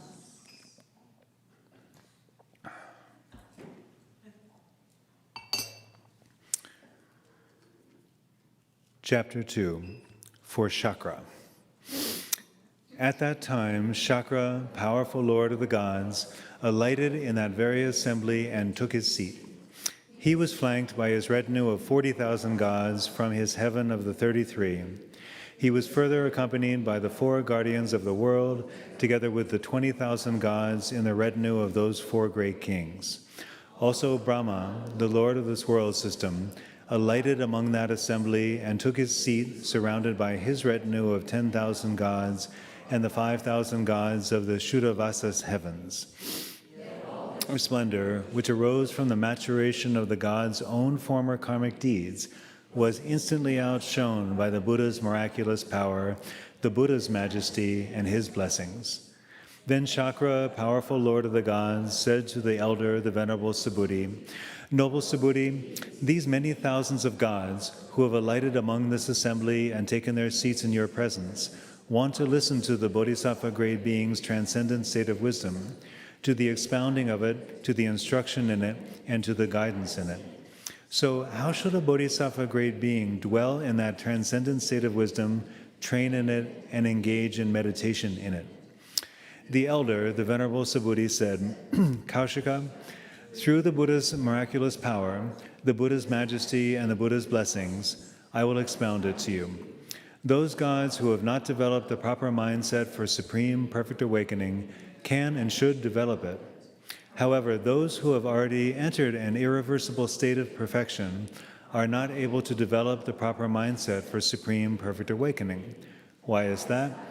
It is because insofar as they have closed themselves off from the stream of cyclic existence, they are unable to develop the proper mindset for supreme perfect awakening, which leads them into cyclic existence again and again.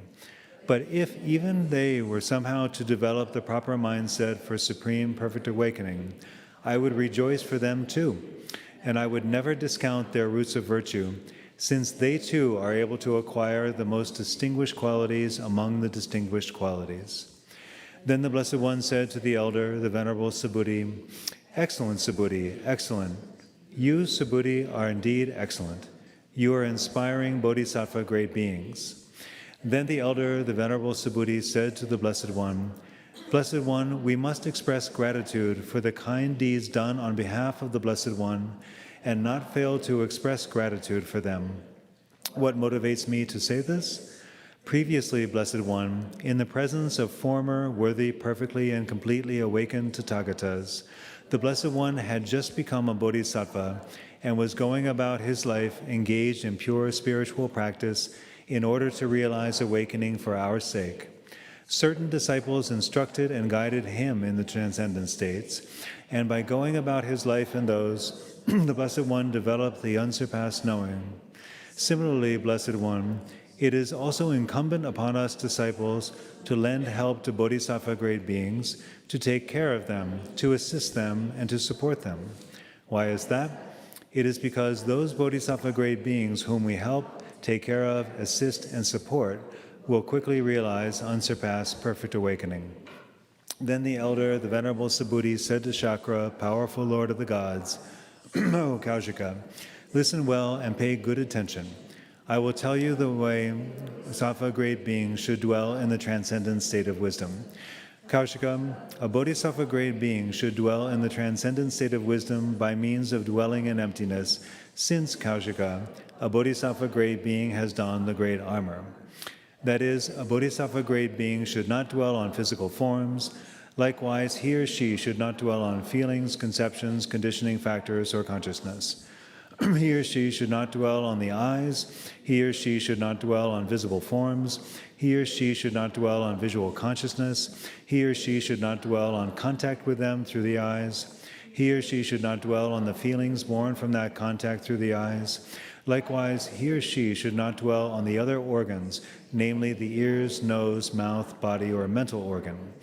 Nor should he or she dwell on sound, sense, taste, tangibles, or mental phenomena. Nor should he or she dwell on oral consciousness up to mental consciousness, on contact through the mental organ, or on feelings born from contact through the mental organ.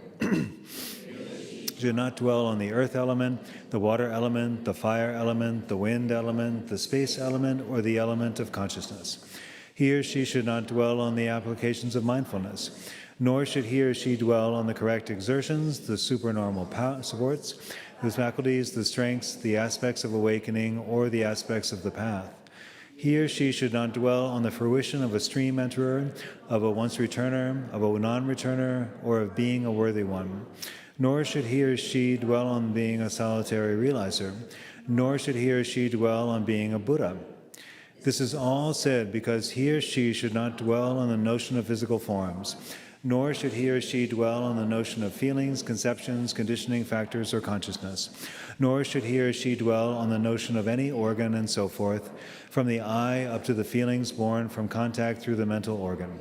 Nor should he or she dwell on the notion of any element, from the element of earth up to the element of consciousness. Nor should he or she dwell on the notion of the applications of mindfulness. Dwell on the notion of the correct exertions, the supernormal supports, the faculties, the strengths, the aspects of awakening, or the aspects of the path. Nor should he or she dwell on the notion of the fruitions of a stream enterer, of a once returner, of a non-returner, or of being a worthy one. Nor should he or she dwell on the notion of being a solitary realizer. Nor should he or she dwell on the notion of being a Buddha. Nor should he or she dwell on the notion of physical forms as either permanent or impermanent, nor should he or she dwell on the notion of feelings, conceptions, conditioning factors, or consciousness as either permanent or impermanent. Nor should he or she dwell on the notion of physical forms as either pleasant or painful. Nor should he or she dwell on the notion of feelings, conceptions, conditioning factors, or consciousness as either pleasant or painful. Should he or she dwell on the notion that physical forms are either empty or not empty. Nor should he or she dwell on the notion that feelings, conceptions, conditioning factors, or consciousness is either empty or not empty. Nor should he or she dwell on the notion that physical forms are either entity. Nor should he or she dwell on the notion that feelings, conceptions, conditioning factors, or consciousness is either an identity or not an identity. Nor should he or she dwell on the notion that physical forms are pure or impure. Nor should he or she dwell on the notion that feelings, conceptions, conditioning factors, or consciousness is either pure or impure. Nor should he or she dwell on the notion that physical forms are mentally perceived as empty. Nor should he or she dwell on the notion that feelings, conceptions, conditioning factors, or consciousness is mentally perceived as empty.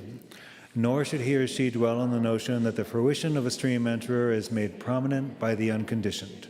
Nor should he or she dwell on the notion that the fruition of a once returner is made prominent by the unconditioned, that the fruition of a non-returner is made prominent by the unconditioned, or that the state of a worthy one is made prominent by the unconditioned. Nor should he or she dwell on the notion that the state of a solitary realizer is made prominent by the unconditioned. He or she dwell on the notion that Buddhahood is made prominent by the unconditioned. Nor should he or she dwell on the notion that stream enterers are worthy recipients of meritorious offerings, or that those stream enterers are destined to be reborn no more than 7 times.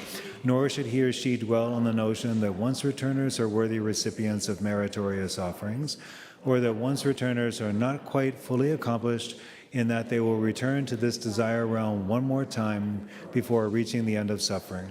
Nor should he or she dwell on the notion that non-returners, or that non-returners, after ceasing to return to this realm, attain nirvana in another realm. Nor should he or she dwell on the notion that the worthy ones are worthy recipients of meritorious offerings, or that worthy ones attain complete nirvana within this very life in the nirvana dimension without any constituents remaining. Nor should he or she dwell on the notion that solitary realizers are worthy recipients of meritorious offerings, or that solitary realizers surpass the level of disciples, fail to reach the level of a Buddha, and then attain complete nirvana. Nor should he or she dwell on the notion that Buddhas are worthy recipients of meritorious offerings, or even on the following notion. A Buddha surpasses the level of an ordinary person, surpasses the level of a disciple, and surpasses the level of a solitary realizer. He brings about the benefit of innumerable, immeasurable sentient beings. He causes innumerable quintillions of sentient beings to attain nirvana.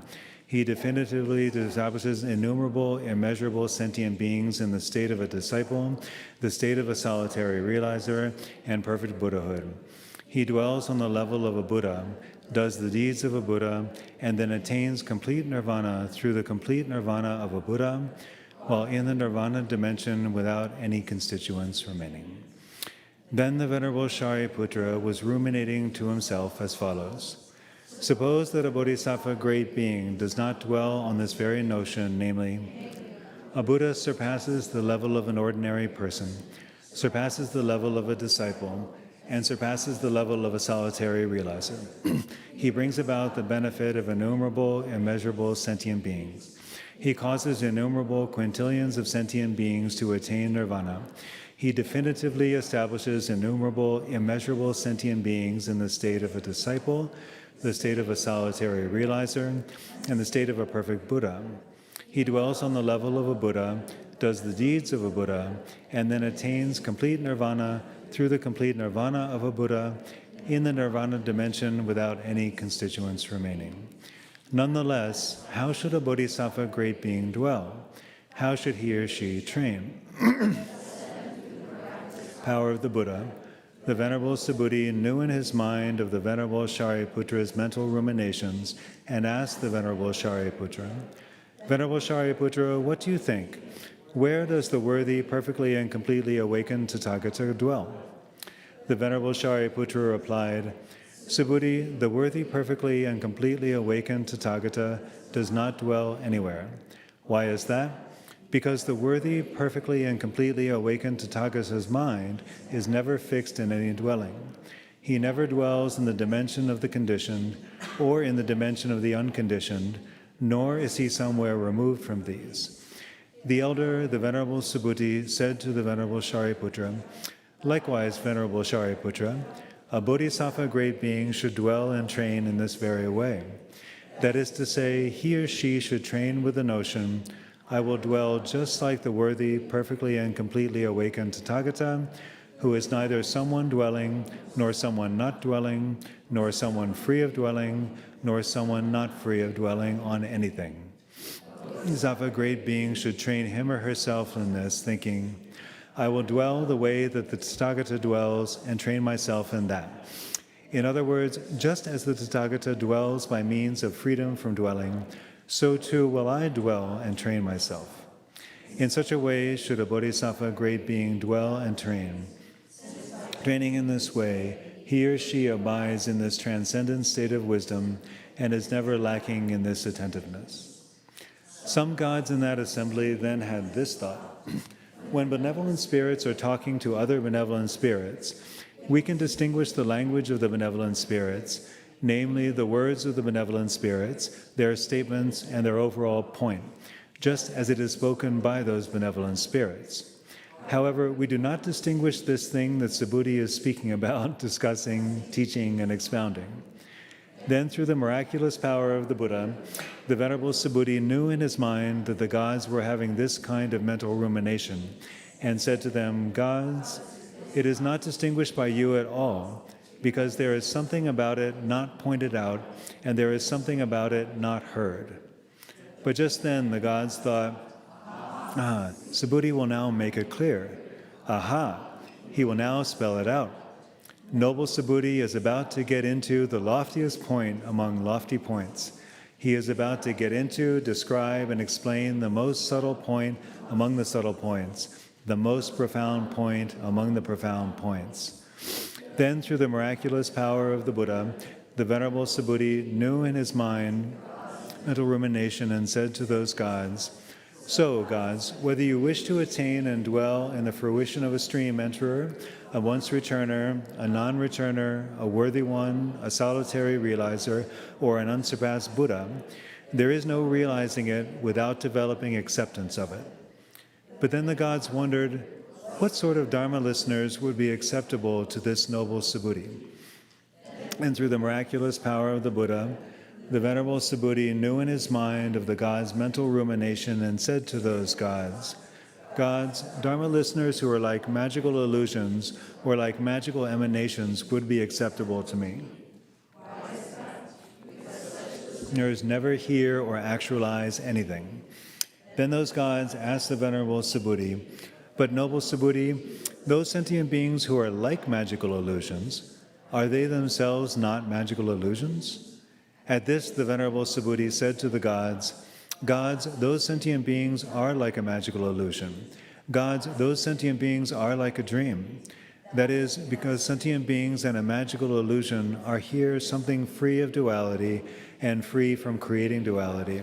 And because sentient beings and a dream are here something free of duality and free from creating duality.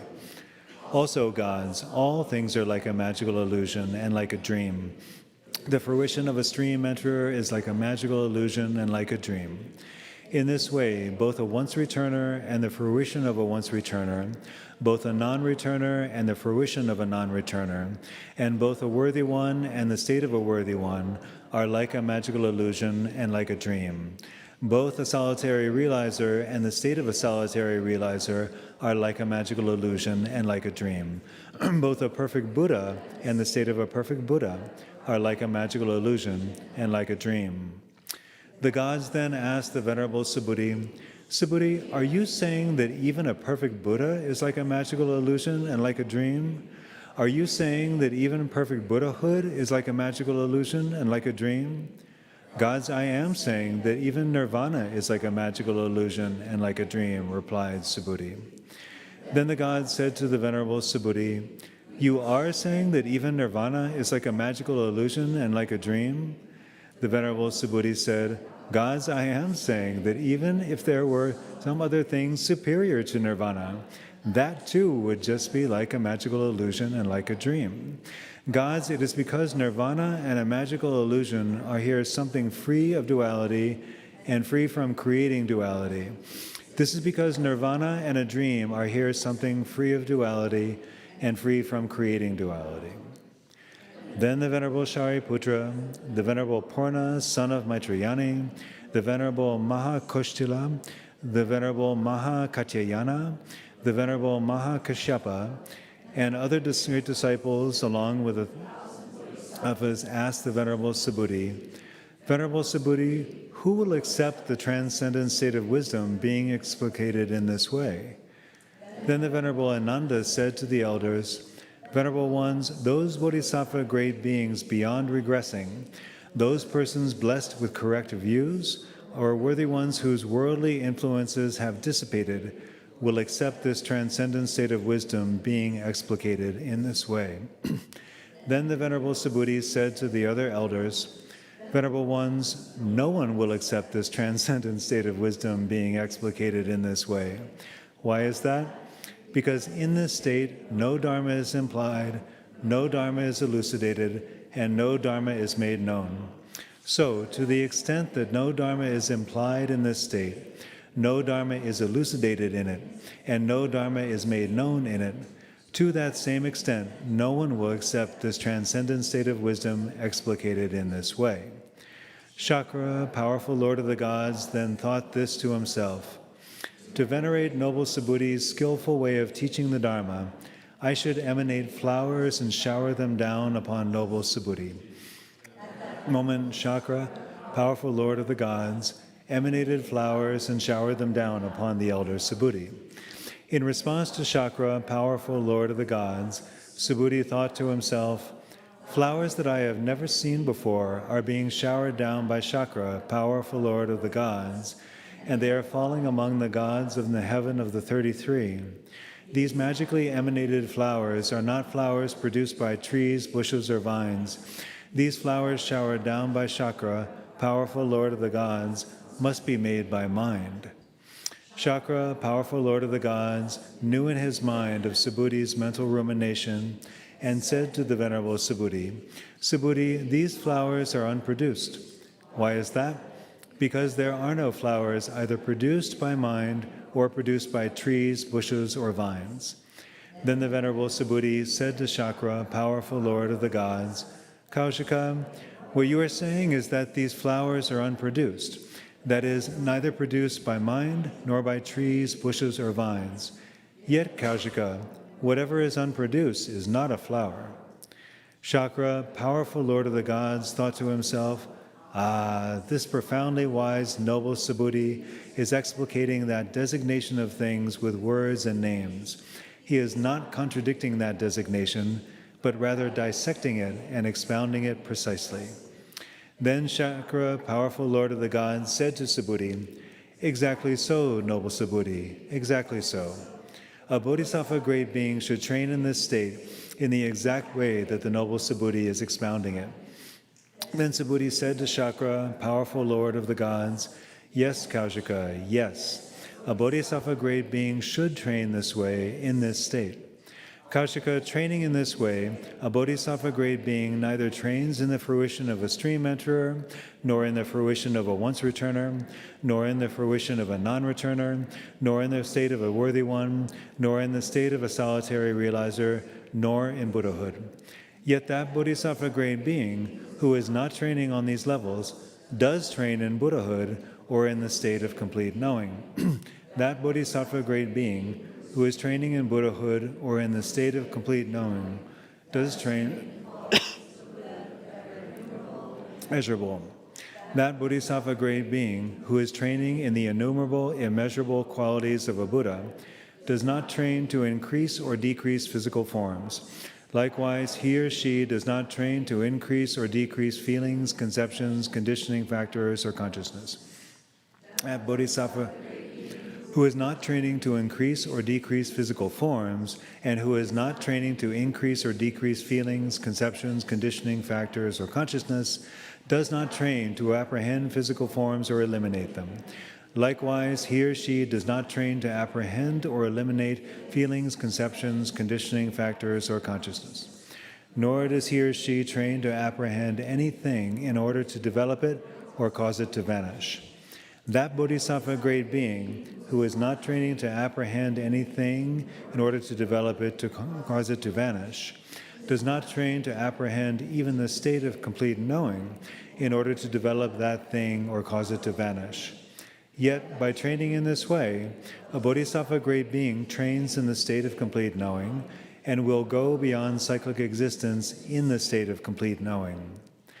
The Venerable Shariputra then said to the Venerable Subhuti, "Venerable Subhuti, for bodhisattva great beings who are not training to apprehend anything and not training to develop it or cause it to vanish, even the state of complete knowing is not a thing that they train to apprehend in order to develop it or cause it to vanish.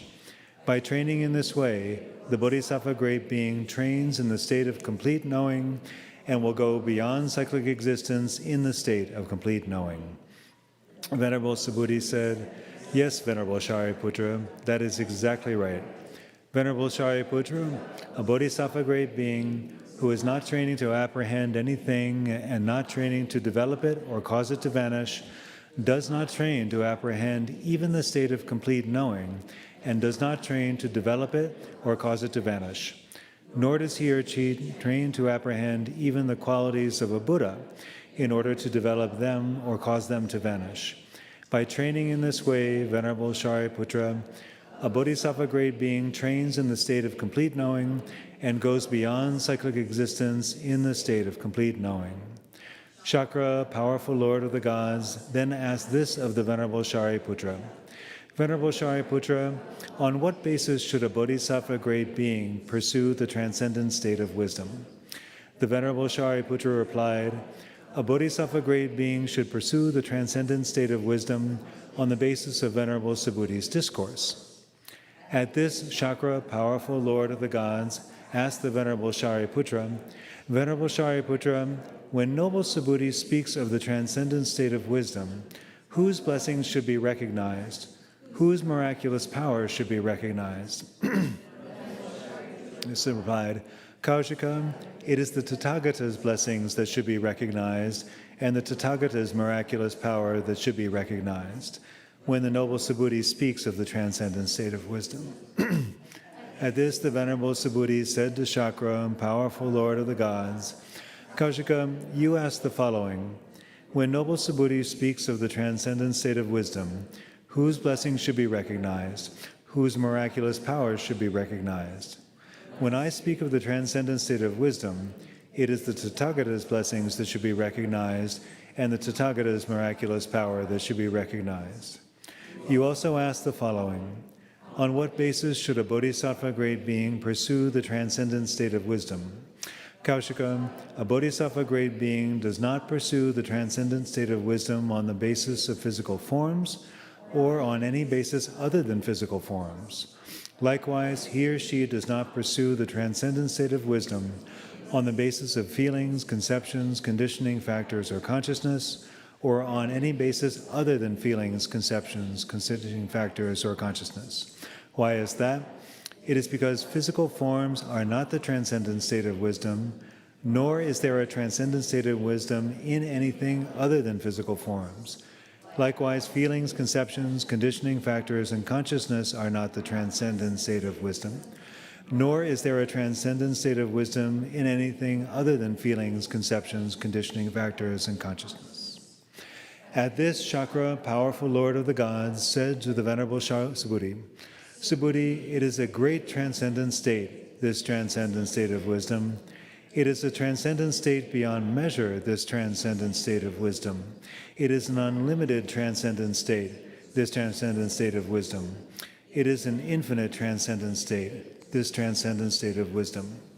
The Venerable Subhuti said, so it is, Kaushika, so it is. Kaushika, it is a great transcendent state, this transcendent state of wisdom.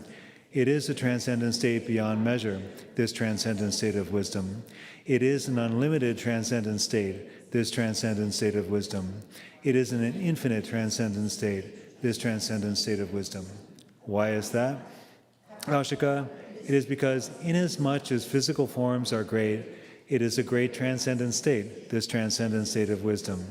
Likewise, Kaushika, inasmuch as feelings, conceptions, conditioning factors, and consciousness are great, it is a great transcendent state, this transcendent state of wisdom. Kaushika, inasmuch as physical forms are beyond measure, it is a transcendent state beyond measure, this transcendent state of wisdom. Likewise, Kaushika, inasmuch as feelings, conceptions, conditioning factors, and consciousness are beyond measure, it is a transcendent state beyond measure, this transcendent state of wisdom. Kaushika, inasmuch as physical forms are unlimited, it is an unlimited transcendent state, this transcendent state of wisdom. Likewise, Kaushika, inasmuch as feelings, conceptions, conditioning factors, and consciousness are unlimited, it is an unlimited transcendent state, this transcendent state of wisdom. Kaushika, inasmuch as physical forms are infinite, it is an infinite transcendent state, this transcendent state of wisdom. Likewise, Kaushika, inasmuch as feelings, conceptions, conditioning factors, and consciousness are infinite, it is an infinite transcendent state, this transcendent state of wisdom. Thus, Kaushika, one does not fixate on a great transcendent state, a transcendent state beyond measure, limited transcendent state, or an infinite transcendent state. Because of that, Kaushika, this transcendent state of wisdom is a great transcendent state, a transcendent state beyond measure, an unlimited transcendent state, and an infinite transcendent state. Kaushika, since sense objects are infinite, it is an infinite transcendent state, this transcendent state of wisdom. Kaushika, insofar as sentient beings are infinite, it is an infinite transcendent state, this transcendent state of wisdom. But insofar as sense objects are infinite, how is it an infinite transcendent state, this transcendent state of wisdom? Because, Kaushika, the beginning, middle, or end of all things is not mentally perceived, and hence it is an infinite transcendent state, this transcendent state of wisdom. By the same account, Kaushika, since sense objects are infinite, it is an infinite transcendent state, this transcendent state of wisdom. Furthermore, Kaushika, insofar as all things are infinite and limitless, their beginning, middle, or end is never mentally perceived, and hence it is an infinite transcendent state, this transcendent state of wisdom. Why is that? Because, Kaushika, the beginning, middle, or end of physical forms is never mentally perceived. Likewise, Kaushika, the beginning, middle, or end of feelings, conceptions, conditioning factors, or consciousness is never mentally perceived. Also, in this way, Kaushika, insofar as sense objects are infinite, it is an infinite transcendent state, this transcendent state of wisdom. Furthermore, Kaushika, sentient beings are infinite and limitless. Why is that? Because, Kaushika, the beginning, middle, or end of any sentient being is never mentally perceived. Therefore, Kaushika, since sentient beings are infinite, It is an infinite transcendent state, this transcendent state of wisdom. Then Shakra, powerful lord of the gods, asked the Venerable Subhuti, Venerable Subhuti, how is it an infinite transcendent state due to sentient beings being infinite?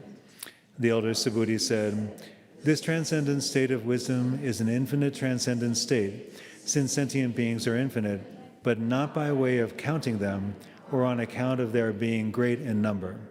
Shakra asked, taking that into account now, Venerable Subhuti, how is it an infinite transcendent state due to sentient beings being infinite? Kaushika, what do you think? Asked the elder Subhuti. What thing possesses the name sentient being? Shakra said, Noble Subhuti, there is neither a thing nor a non-thing that possesses this name sentient being. This name that has been bandied about is adventitious. This name that has been bandied about has no substance. This name that has been bandied about is not characterized by a self, but has been bandied about any sense object. Kaushika, what do you think? Asked the elder Subhuti. Is there anything in this teaching that has made a so-called sentient being appear? No, noble Subhuti, replied Shakra. The elder Subhuti asked, Kaushika, what infinitude of sentient beings could exist in a place where no sentient beings are made to appear? Kaushika, suppose that the worthy, perfectly and completely awakened Tathāgata were to remain for as many eons as there are grains of sand in the river Ganges, and were to say the word sentient being, with a clear, deep, resounding voice, announcing it infinitely. Would any sentient being have come to exist, be coming to exist, or come to exist? Or would any sentient being have ceased, cease, or come to cease in that place? No, noble Subhuti, replied Shakra. Why is that? Because a sentient being is primordially pure, primordially absolutely pure. The elder Subhuti said, thus, Kaushika, since sentient beings are infinite also in this manner, it is an infinite transcendent state, this transcendent state of wisdom.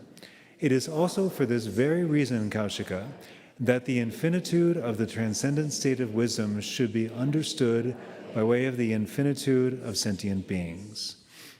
Then those gods who are with Indra, with Brahma, and with Prajapati, along with the multitude of men and women who were with the sages, proclaimed 3 times, Oh, the Dharma, oh, the Dharma, oh, the Dharma's true nature.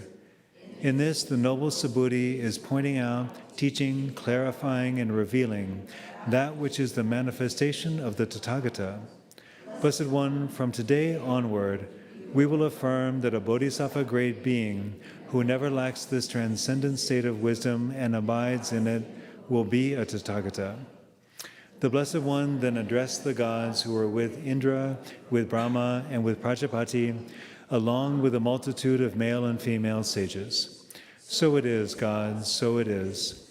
Gods, when I studied in the presence of the worthy, perfectly and completely awakened Tathāgata Dipankara, in the royal palace of Dipavati, I was never lacking in the transcendent state of wisdom. As perfect awakening by the worthy, perfectly and completely awakened Tathāgata Dipankara with the following words.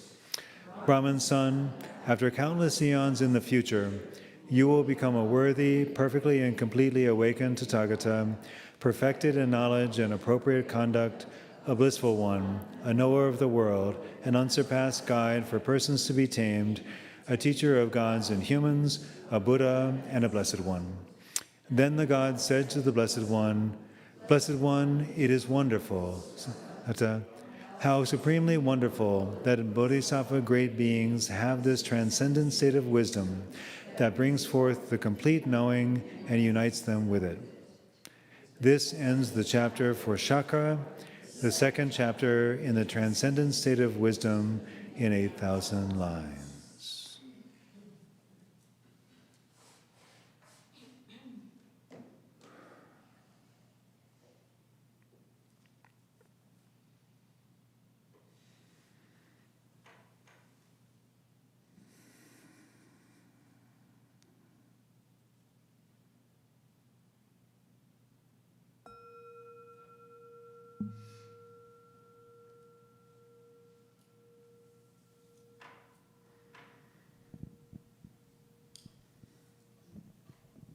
We'll dedicate the merit.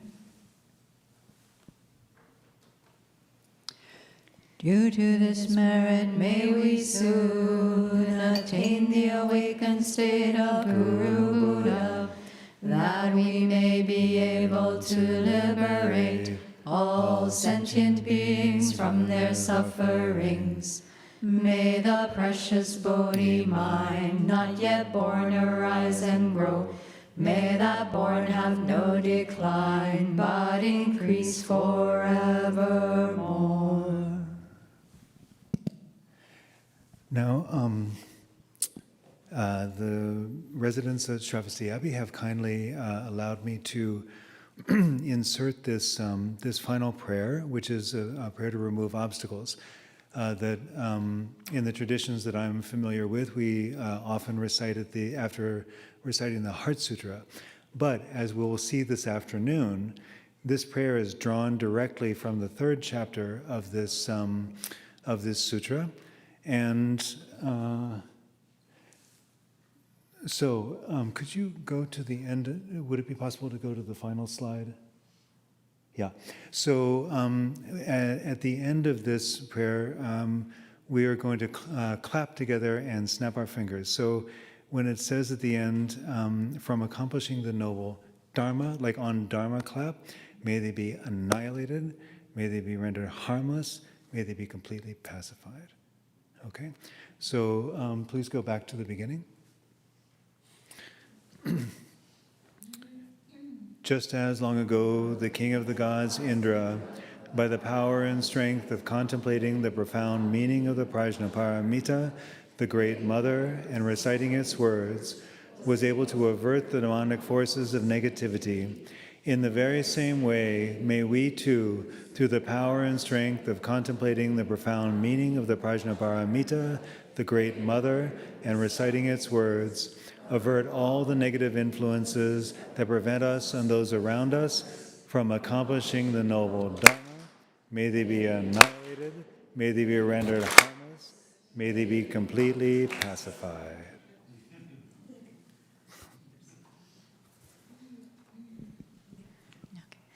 Thank you so very much. Thank you, everyone. So we will return this afternoon at 2 p.m. Pacific time to do chapter 3, and we will also have a talk from Dr. Nathaniel Rich from 84,000 as well, since that recitation session will be a little bit shorter. So do come back for more reciting and to hear more about the Prajnaparamita text in general. Thank you. We'll stand to allow our teachers and Venerable Kumchak